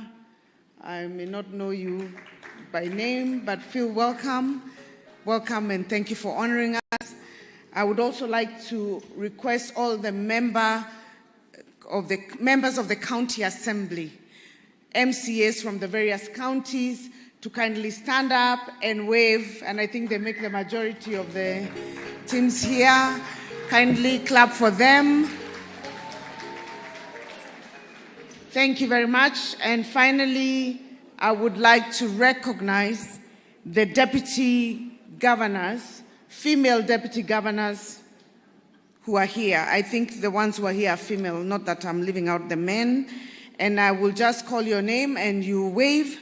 Her Excellency Dr. Yulita Mitei from Nandi, Excellency Lucy Mulili from Makueni, Excellency Jennifer Mbatiani from Bungoma, Excellency Christine Kilalo, Taita Taveta, Excellency Philomena Kapkori, Trans Nzoia, Excellency Professor Grace Cheserek, Elgeyo Marakwet, Excellency Flora Chibule, Kilifi, and Excellency Rosemary Kirika from Kiambu. We recognize you and feel at home, and thank you for coming. Your Excellency, I know time is gone, and I will be very brief. Excellency Governors, Cabinet Secretaries, Ambassadors, Honorable Members of Parliament, Majority Leader of Parliament, members of the Diplomatic Corps, private sector, civil society, all the distinguished guests, ladies and gentlemen, good morning again. Last week in Homa Bay, I shared a quote from the Luo community that said, Arung Dako Kileng, which meant a woman's throw never misses its target. And today, as women governors, the women parliamentarians and MCAs in this room, and all the leaders, we promise not to miss this throw for the Kenyan women. Welcome to the G7 strategy launch. We're here to revolutionize women political participation in leadership in Kenya. I am elated and eager to contribute to this historic journey that will inspire many women in Kenya to offer themselves to compete and take up leadership positions at the highest levels possible. Ladies and gentlemen, gender equality and women's empowerment is both a moral cause and an economic necessity. Women's active participation in public and political platforms builds resilient democracies, ensures political stability, promotes sustainable development, and will achieve the desired economic progress. Let us journey back together to 2013, when not a single female governor was elected in that election. A marginal improvement was recorded in 2017, where 3 women were elected as governors. We unfortunately lost one of our sisters, the indomitable Her Excellency, the late Dr. Joyce Laboso. May her soul continue resting in peace. And at this moment, I would like us to bow down and take a moment of silence in her honor.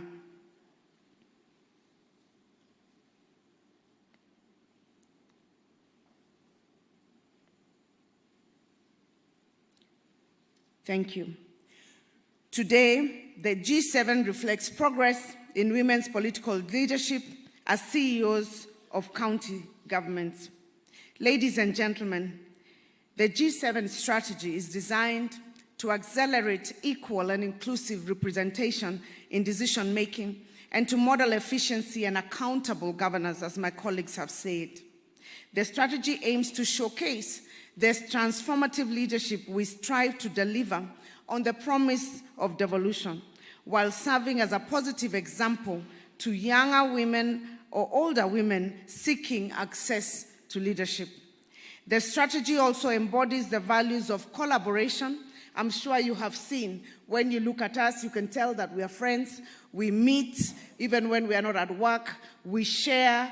I saw some people looking very shocked when they heard that some of us cry. Sometimes it gets very tough because we balance both family, we balance personal lives, and we also have to do official work.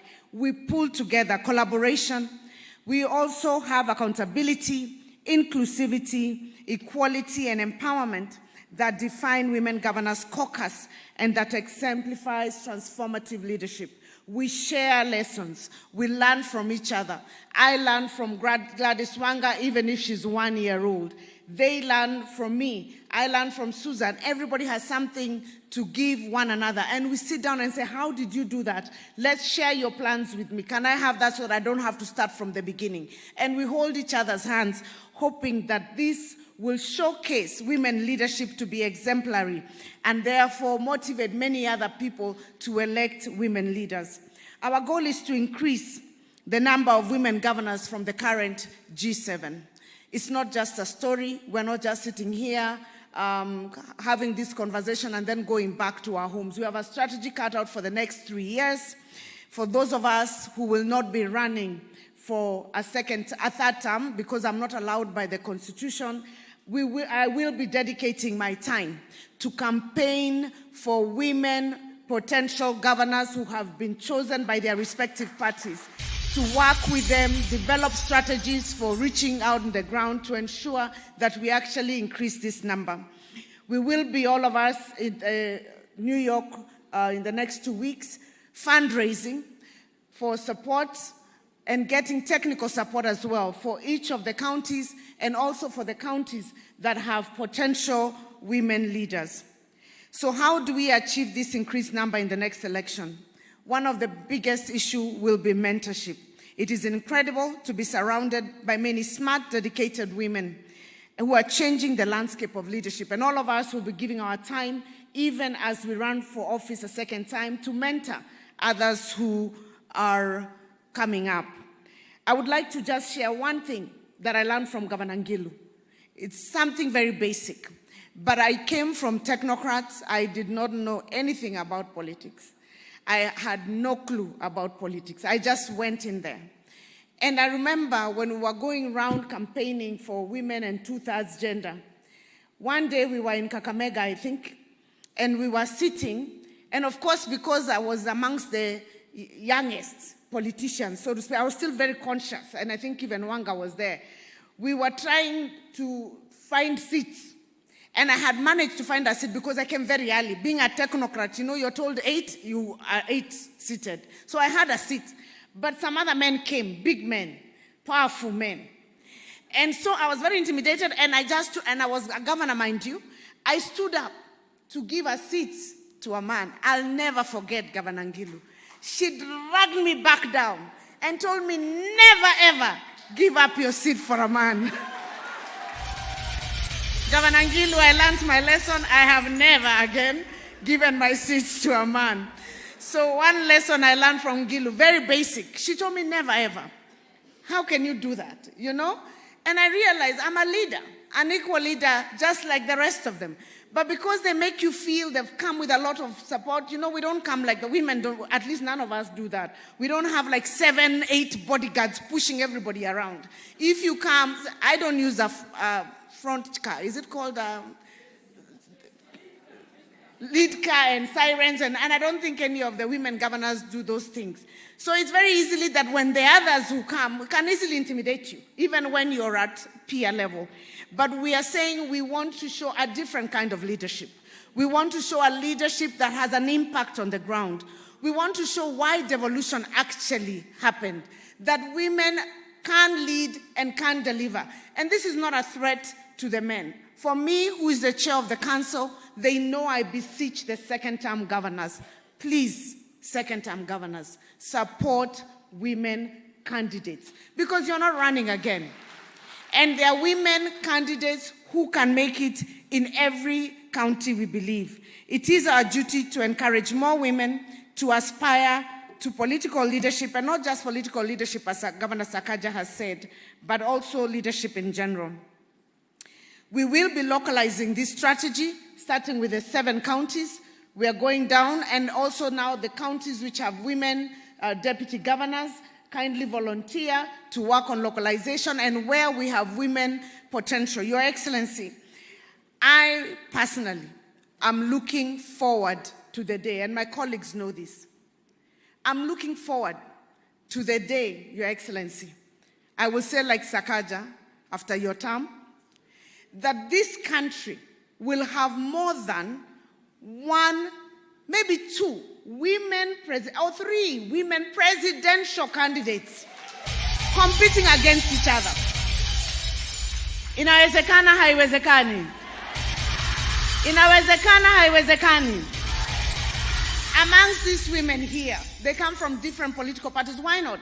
Men compete against each other.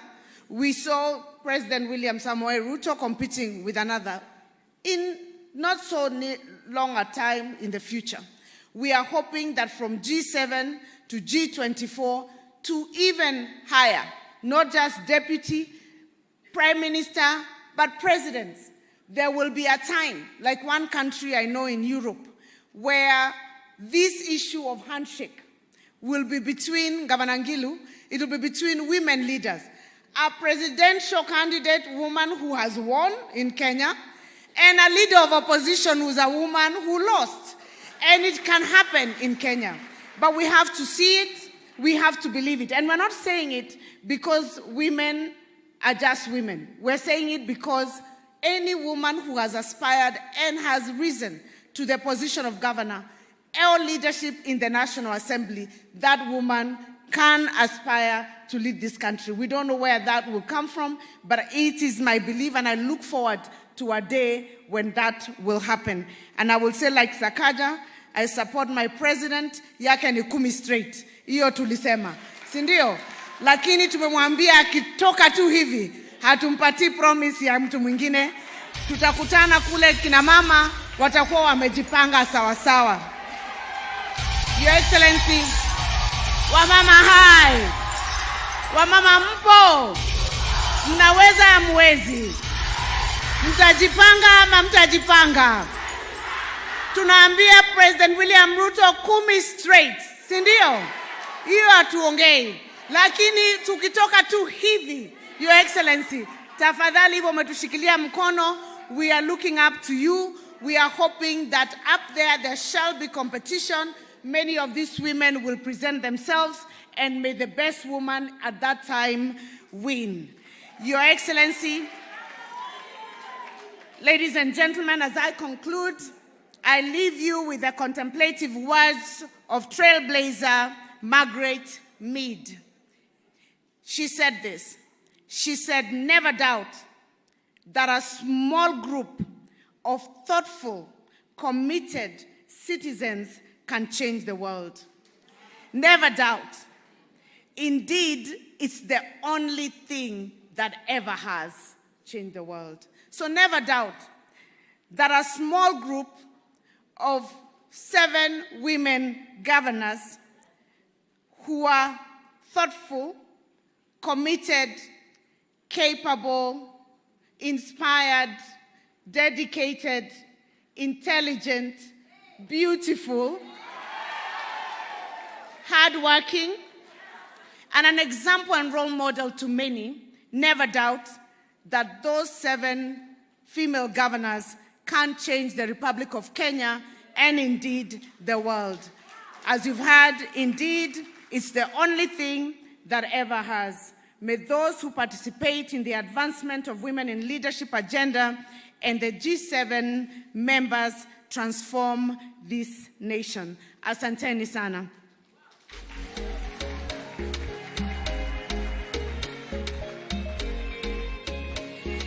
And now, it is my singular duty and honor to invite our role model, our president, our party leader for those of us who are in UDA, His Excellency William Samoei Ruto, PhD, to address this gathering. Tumkaribishe na makofi tafadhali.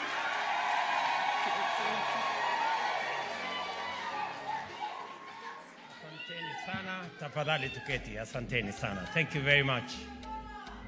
Thank you very much. Your Excellencies, governors who are present here, led by the Chair of the Council of Governors, Madam Anne Waiguru, CS Aisha Jumwa, Principal Secretaries present here, and women leaders, good morning. Hamjambo.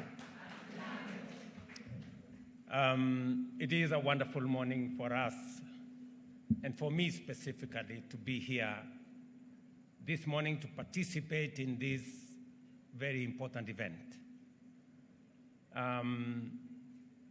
Our nation's quest for prosperity has been hampered by fundamental inclusivity deficit, which is a consequence of chronic unresolved marginalization on regional, ethnic, socioeconomic, and gender basis.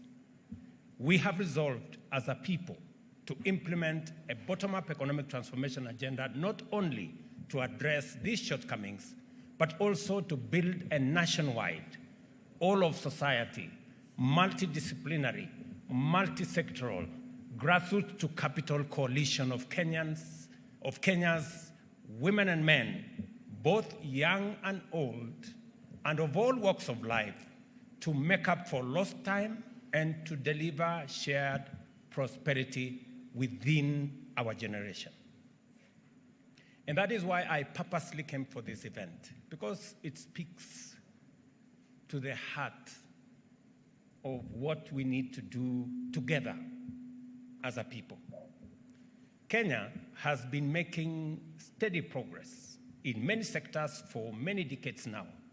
However, the rate of progress has always remained behind the levels of poverty and inequality, making sustainable development and inclusive growth an elusive target for the majority. There are a number of underlying structural causes of this state of affairs. The least appreciated of these structural hindrances is almost the most obvious. As a nation, we do not have all hands on deck, and for 6 decades have locked a significant part of our population from contributing to and benefiting from economic growth and national development. As a result, the opportunities we have denied ourselves are vast. The cost of this persistent and systemic omission is huge, and the negative impact on the people, especially the most vulnerable, is immense. It is clear that a truly inclusive economy would be at least twice as productive, meaning that we would have exceeded our most ambitious development projections long time ago. We can accelerate our progress to become an industrialized, high-income economy by radically enhancing the inclusion and participation of women in leadership. And speaking about women and participation in our country, even when we speak even about politics alone, despite that we have few women elected, majority of voters in Kenya are women. So there is no doubt as to whether women participate in politics or not, because they do. But now it is time for us to move it a notch higher, that women should not only participate in terms of being voters, they should participate in terms of being candidates and in being elected as leaders. And it is not just politically correct to say we should have women leaders. It is the constitutional thing to do, and it is the moral imperative that we must aspire to achieve. And therefore, when I was requested by these great ladies to participate in this launch of G7, the great 7 women governor leaders in Kenya, I thought it was a good place for me to come and ask us as a nation to recognize the participation of women. And none of us, no man, however prejudiced they are, did not come from a womb of a mother. We may be whatever we are, we may be strong, we may be opinionated, we may even have issues of prejudice. But the basic fact is that we were born by women. So just that recognition alone should give us the courage and the inspiration to support women in Kenya. And therefore, I have listened to the women leaders from my side of the political divide, and they have given an account and almost reduced this function to a function of UDA and Kenya Kwanza. But it is because they know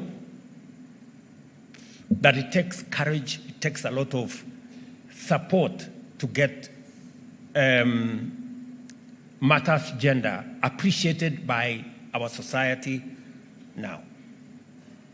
But let me encourage you that what the women governors are doing, they are doing more campaign than any campaign can be done.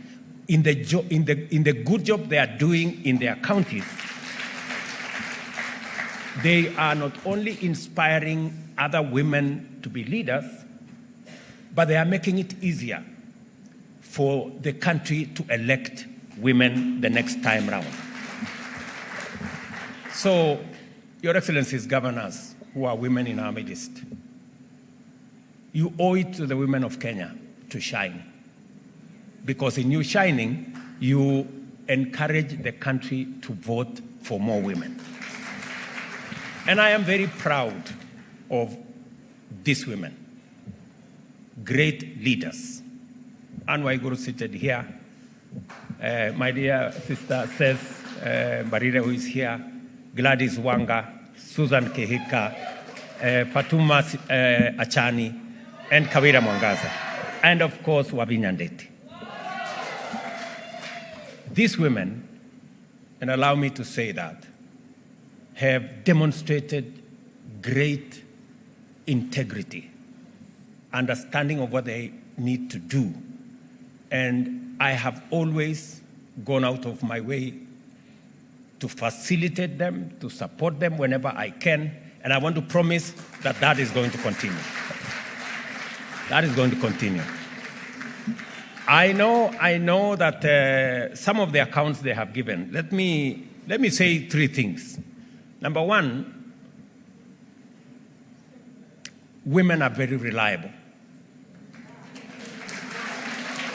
When I ran into political turbulence as deputy president, more women stood by me than men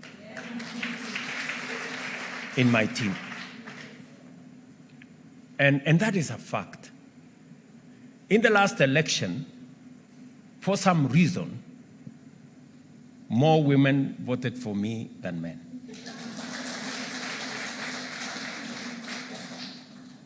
And therefore, supporting women is the easiest thing for me. Of course, apart from the fact that in my family, I have more women family members than men. But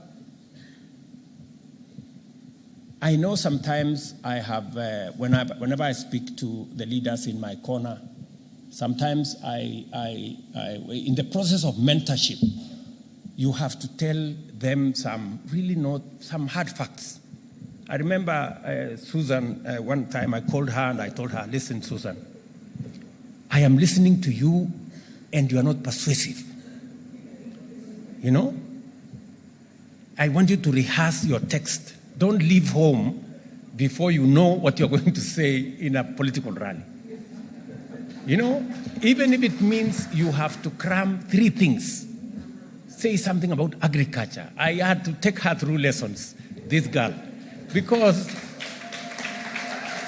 I really wanted her to succeed. And forgive me, Susan, I was hard sometimes on you. Another time I called her and I told her, I don't want to see you in Nairobi. You must go and sit at the village. You know, those things of rubbers. I told her she must put on rubbers. And sometimes I know women, they want to look beautiful. They want to put on a skirt that is... So these ones, I told them, look, This is not the time to look beautiful. You know, put on a long dress because this place is chaotic. You know, put on a long dress, put on whatever those things they say, I don't want to say. And it was all because we wanted to succeed, right? I must also say that women have also changed my perspective. Let me give you two examples. Ngilu, when we had a time in our politics, in the side of the politics we were, and it was time to make very difficult decisions, whether to go this way or to remain that way.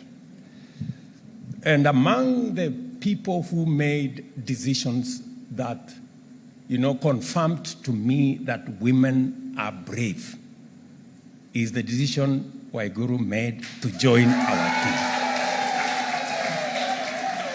When she joined our team, I could not believe it because everybody believed she would be on the other side. And it took a lot of courage, Same thing with my dear sister, Ses Mbarire. It was obvious to everybody that she would be on the other side. But when she made the decision to say, this is where I'm standing because this is where I believe the people are, she stood out as a great leader. So all these great ladies are the epitome, as has been said here, of great leadership. And we want to work with you, and we will do the best that we can to make sure that women leadership succeeds so that we can use it to rally the rest of our population to appreciate that for Kenya to make steps into the future, we cannot do it with half our population that are men. We must do it together with everybody on board. That's why the bottom-up economic transformation agenda identifies working conditions, including unpaid care work, exclusion from decision-making, risk of gender-based violence, low access to adequate health care, vulnerability to the effects of pollution, environmental degradation and climate change, as well as early marriages and childhood pregnancies as contributing factors to minimal participation of women in key sectors of our economy. Yesterday, as I supported First Lady, I took time to see the plan that her office has. And one of the agendas that I agreed with her to concentrate on is the agenda of children. Because we have a very serious problem around children in Kenya. And there is some sad statistics out there. And I am happy that I'm speaking to women leaders. The subject of early pregnancies. Statistics show that Kenya, in the world, is the second highest in the world where early pregnancies happen. This is our country in the world. Again, all the subjects around early marriages going into FGM. So, I am asking women leaders, as I do men leaders, to work in concert, all of us, to protect our children, especially from FGM, early marriages, and early pregnancies, because it is destroying the future of many of our children. So as I went through with the staff of the First Lady what it is that they want to do and how government can support to raise the bar, to raise the profile of the challenge that we have in that space, I thought about these women leaders who are here. Please take it upon yourselves as you do the many things, to also work with us in making sure that we protect our children, especially our girls. I know we have set targets for ourselves, especially on the subject of FGM. I want to tell men to stand, to come forward and protect our women from FGM, even if it is for selfish reasons. You know, FGM destroys women and makes them less confident, less effective, and creates many challenges around it. Men should know, in fact, men should be champions against FGM. Because you know what it is. FGM destroys everything that would be good in a woman. So, and I am saying this to the men here, you know, because even if it is for selfish reasons, because we are the ones who enjoy when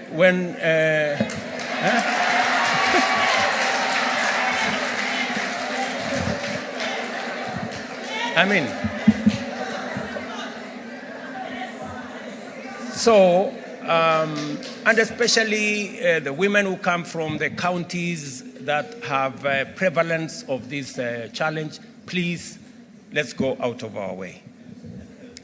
And therefore, we made a commitment to the people of Kenya to accelerate interventions to actualize the constitutional gender inclusion threshold and pursue radical imaginative strategies towards this end, and to significantly enhance financial inclusion of women, among other efforts. And let me say this. When I did a memorandum to Parliament, I did not do it for political correctness. It is because I had made a commitment to the women in Kenya Kwanza that we would finally do something about this 2/3 gender rule. And it has been a back and forth for now over 10 years. I want to commit to the women of Kenya that this time round, we will make sure that the 2/3 gender rule is attained.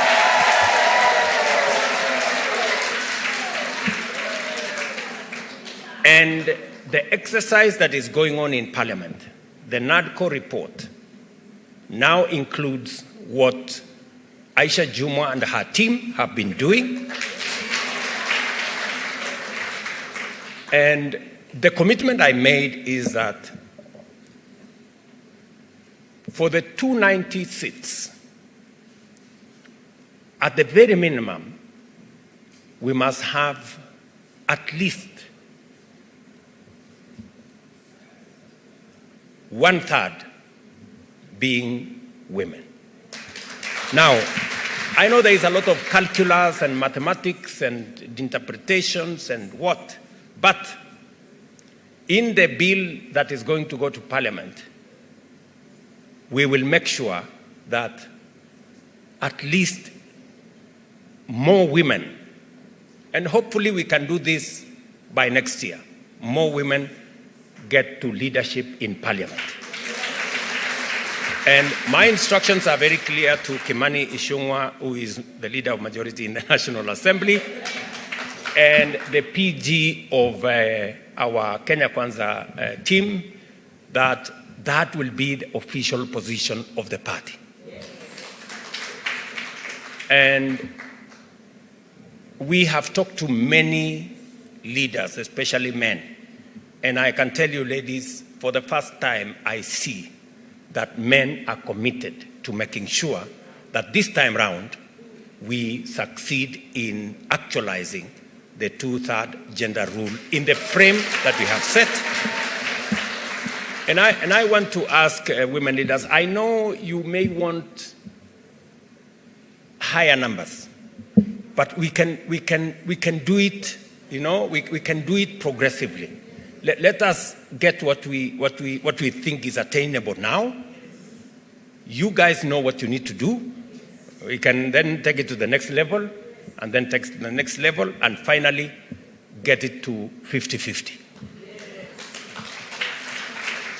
Let me also say the following. Cecily Mbarire is the chair of UDA, not by default. It is deliberate and it is intentional. And one of the assignments she has is that we must, as a party, lead from the front, and we must make it in the rules, Madam Cecily Mbarire, that when Rigiji and myself tukifika hapo mbele na tumepangana, tumekubaliana vile itaenda, we must also agree that going forward, if a man is a candidate for president in our party, the woman must be the runner.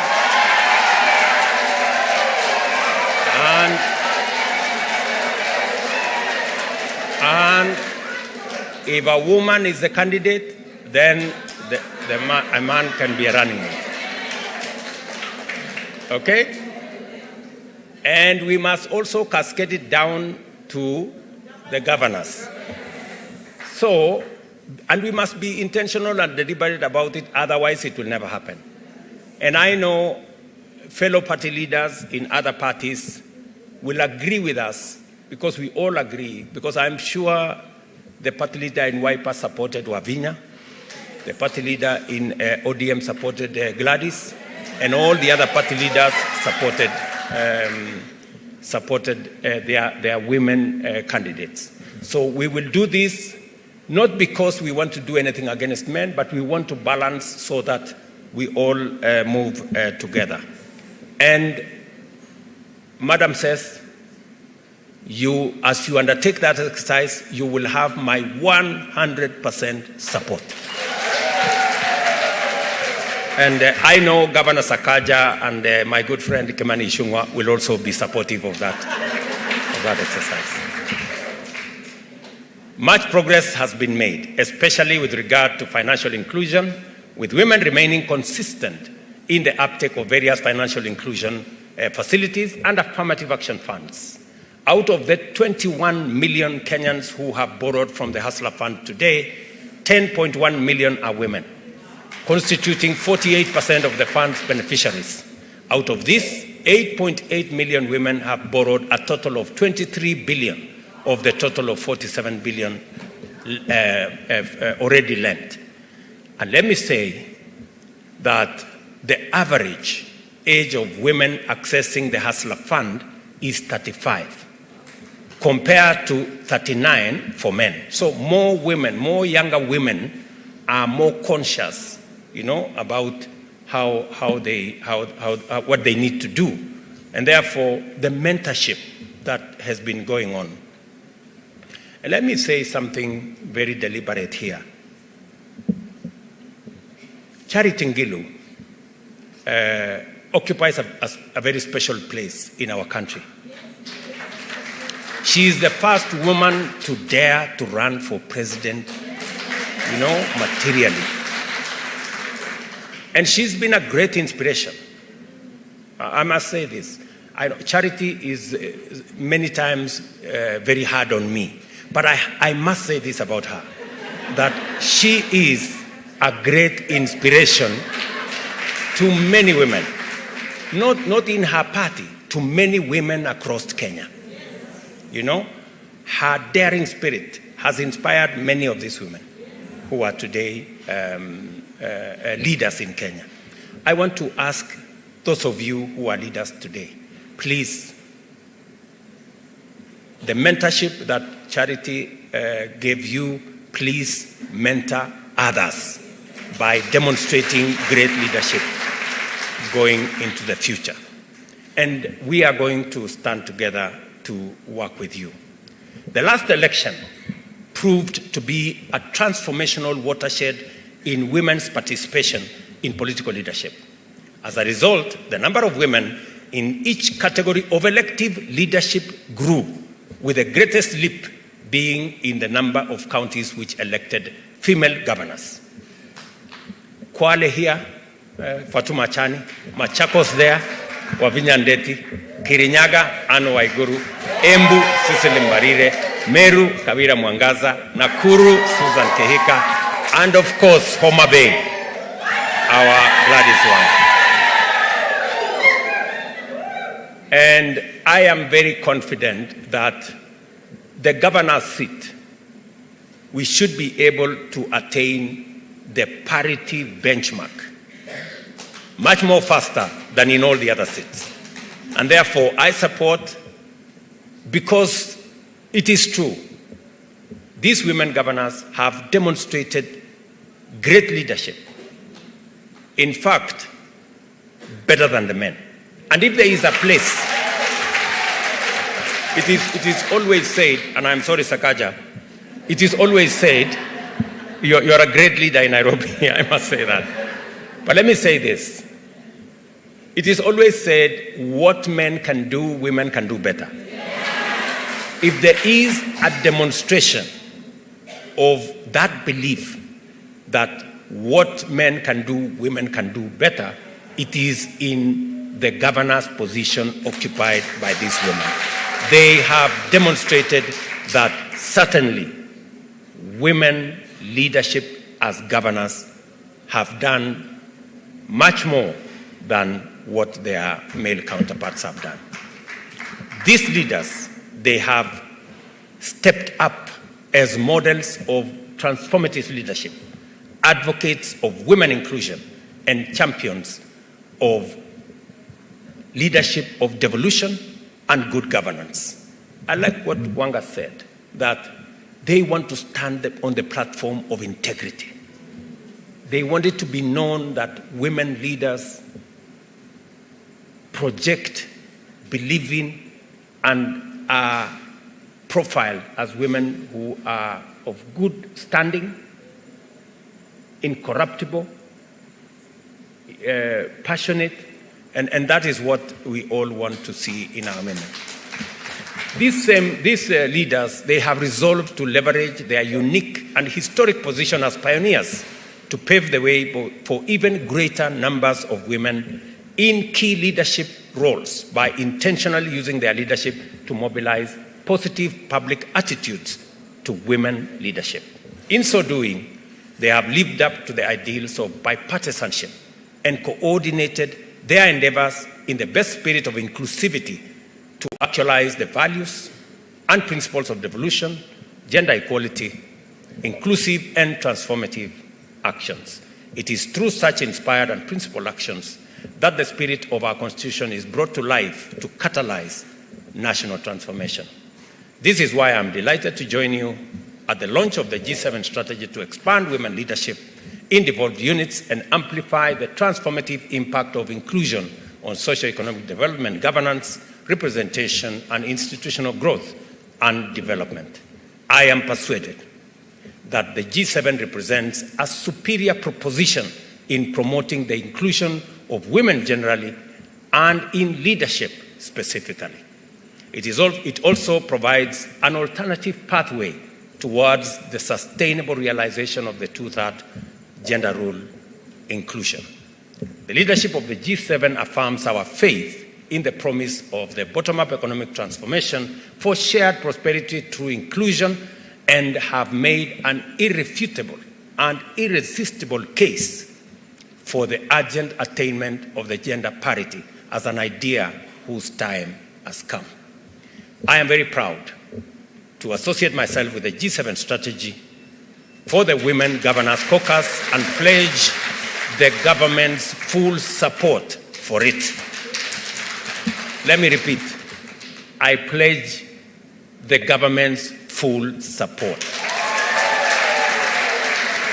Let us therefore stand shoulder to shoulder in solidarity and equality, face forward with confidence and lead this nation to a prosperous future where no one is left out and no one is left behind.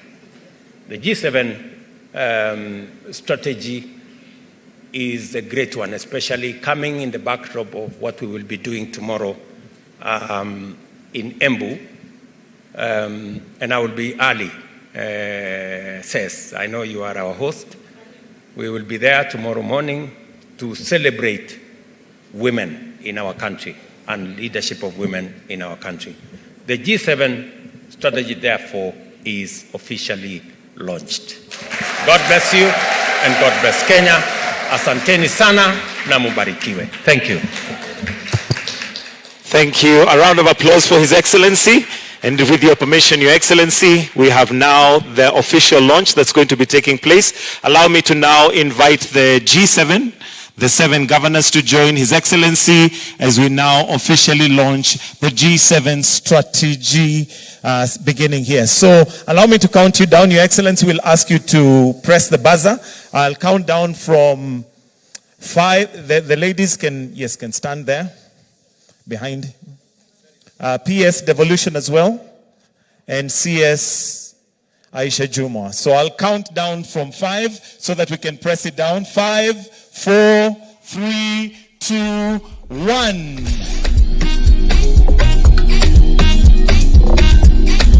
And we now have the strategy, G7 strategy officially launched. Your track this wonderful day by His Excellency, the President of this great nation, Dr. William Samoei Ruto. And as that is going on, Your Excellency, you'll receive the strategy document. All right, we can put up the pyros. Thank you. Your Excellency, with your permission, we'll also, if we can just clear so that we can have a picture taken as the COG chair presents the strategy document. If we can kindly just clear. Kindly, yes, thank you. We'll present to the 7 governors. Then after that, Your Excellency, I'll seek your indulgence for 3 photographs that we shall take on stage. It's yours on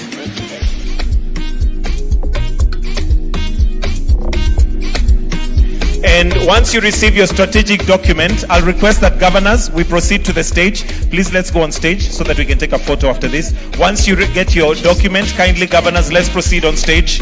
Let's proceed on stage. Governors, once you've received your document, thank you. Once you've received your document, we proceed on stage.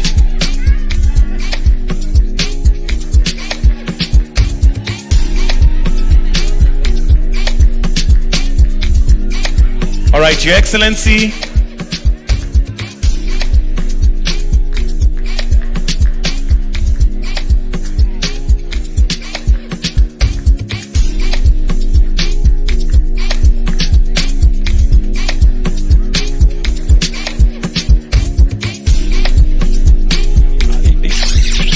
Your Excellency, if we may now proceed on stage.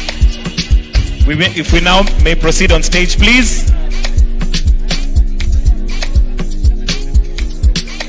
We may proceed on stage, please.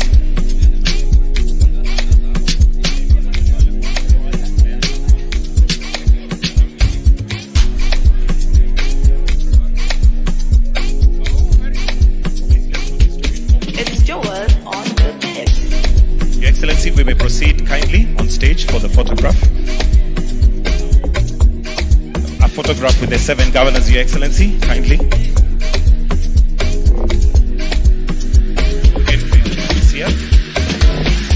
Please, let's take our seats. Kindly, let's take our seats. Let's all take our seats. The first photograph is going to be the G7, the 7 governors. If Madam Charity, we can just 1 second, just stand there so that we have the G7, then you'll join in. Photographers, let me know when you're done. Madam, Your Excellency Charity, you can join in the photo. Join in.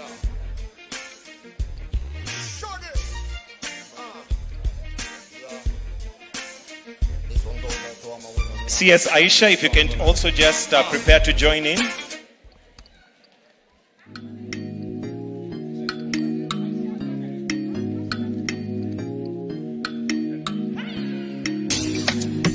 After this photo, we want G7 plus the partners, then the majority leader, governor, and CS gender. So after these partners, where are you? If we can have the partners who give a speech, kindly, if you can proceed to come on stage. Please come. Partners. Then we have majority leader to also join. Governor Nairobi. Majority leader, Governor Nairobi. PS Devolution. Kindly, if you can join. PS Devolution. PS Devolution. Madam Terry Mbaika. It's Joel on the After this, if we can have the DG, the Women Deputy Governors with His Excellency. The Women Deputy Governors with His Excellency. Partners to kindly exit. We want the G7, the 7 governors together with the deputy governor, female deputy governors. The 7 governors with the...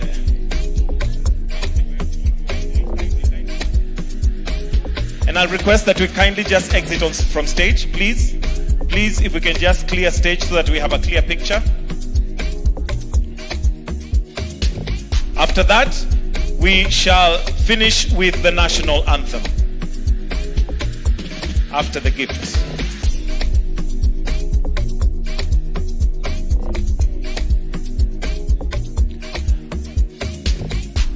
All right, thank you. We have a gift for you, Your Excellency, from the governors. The COG chair will present it.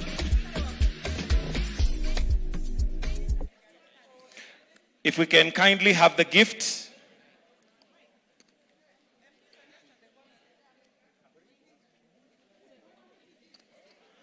There is a gift here for His Excellency, presented by the COG chair.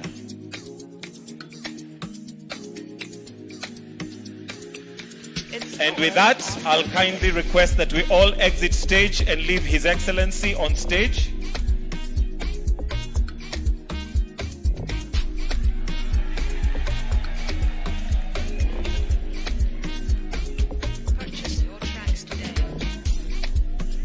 All right.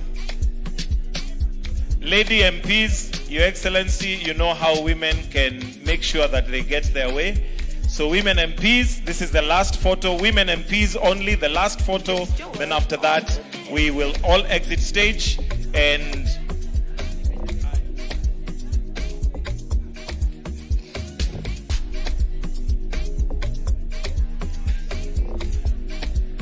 all right, let's move back, please. Those of us, let's move back.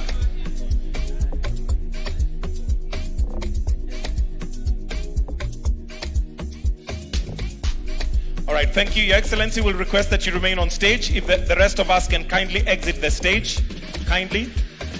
Would like to finish with the national anthem. If we can kindly exit stage. Can we kindly exit the stage? We'd like to leave His Excellency. If we can allow His Excellency to remain on stage as we finish with the national anthem.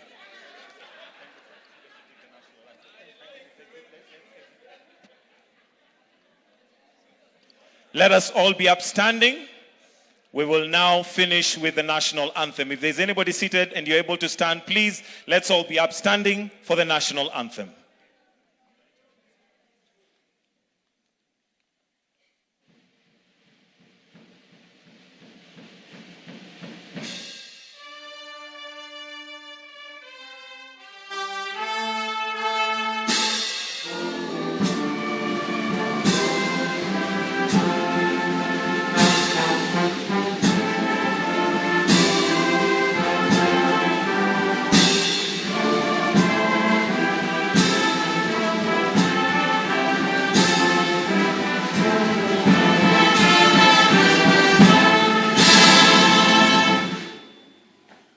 Let us all remain where we are as we allow His Excellency to exit at his own pleasure.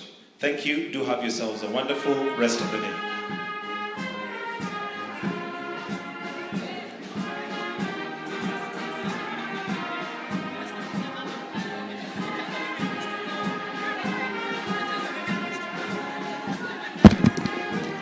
Ladies, for everybody who is in the room, kindly do not exit.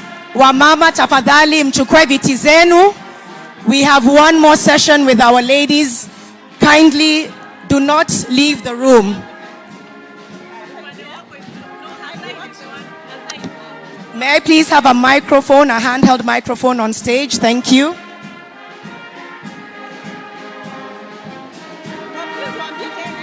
Wamama tafadhali msiende. Ladies, kindly remain seated in the room.